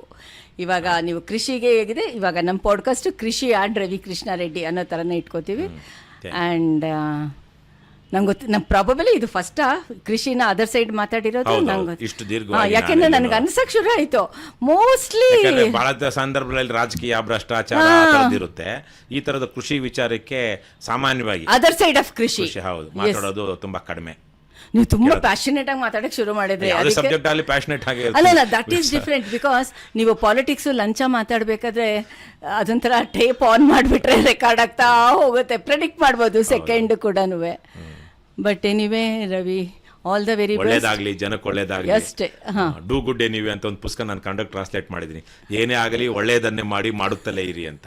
So ಆ ತರಕ್ಕೆ ನಮ್ಮ ಕೈಲಾದ್ ಮಾಡ್ತಾ ಹೋಗೋಣ. ಸಮಾಜ ಹೇಗೆ ತಗೊಳ್ಳುತ್ತೋ, ಹೇಗಾದರೂ ಇರು, ಎಂತಾದರೂ ಇರು, ಮೊದಲು ಮಾನವನಾಗು. ಅಷ್ಟು ಹಾಗೆ. ಓಕೆ, ಸೊ ನಾವಿಲ್ಲಿಗೆ ಮುಗಿಸೋಣ. ಆ್ಯಂಡ್ ಕೇಳಿಸ್ಕೊಂಡಿದ್ದೀರಾ, ನೋಡಿದ್ದೀರಾ, ಸಬ್ಸ್ಕ್ರೈಬ್ ಮಾಡಿ. And it is an independent this thing project ಇದೆ. ನಿಮ್ಮ ಸಪೋರ್ಟ್ ನಮಗೆ ಖಂಡಿತ ಬೇಕಾಗುತ್ತೆ. ಬರೋದ್ರಿಂದ ಈ ಥರ ಹೊಸ ವಿಷಯಗಳನ್ನ ನಾವು ತರಕ್ಕೆ ಸಹಾಯ ಆಗುತ್ತೆ. ಮತ್ತು ಇದ್ರ ಮೂಲಕ ಯೂಟ್ಯೂಬ್ಗೆ ಕನ್ನಡ ಅರ್ಥವಾಗುತ್ತೋ ಇಲ್ವೋ ನನಗೆ ಗೊತ್ತಿಲ್ಲ, ಇಂಡಿಯಾ ರೆಪ್ರೆಸೆಂಟೇಟಿವ್ಗೆ ಹೇಳ್ತಾ ಇರೋದು. Please change your policies. Social ಇನಿಷಿಯೇಟಿವ್ಸ್ಗೆ ಒಂದು ಮಾಡಿ, ಎಂಟರ್ಟೈನ್ಮೆಂಟ್ ಆ್ಯಂಡ್ ಅದರ್ ಥಿಂಗ್ಸ್ಗೆ ಮತ್ತೊಂದು ಮಾಡಿ, ಟ್ಯಾರಿಫ್ ಚೇಂಜ್ ಮಾಡಿ. YouTube has reached saturation. ಮತ್ತು ಇನ್ನೇನು ಬೇಕಾಗುತ್ತೆ? So you should be part of social initiatives and responsibilities. Thank you so much. Thank you. ನಿಮಗೂ, ನಿಮ್ಮ ಎಲ್ಲ ಕೊಲೀಗ್ಸ್ಗೂ, ನಿಮ್ಮ ವೀಕ್ಷಕರಿಗೆಲ್ರಿಗೂ ಶುಭವಾಗಲಿ. Thank you.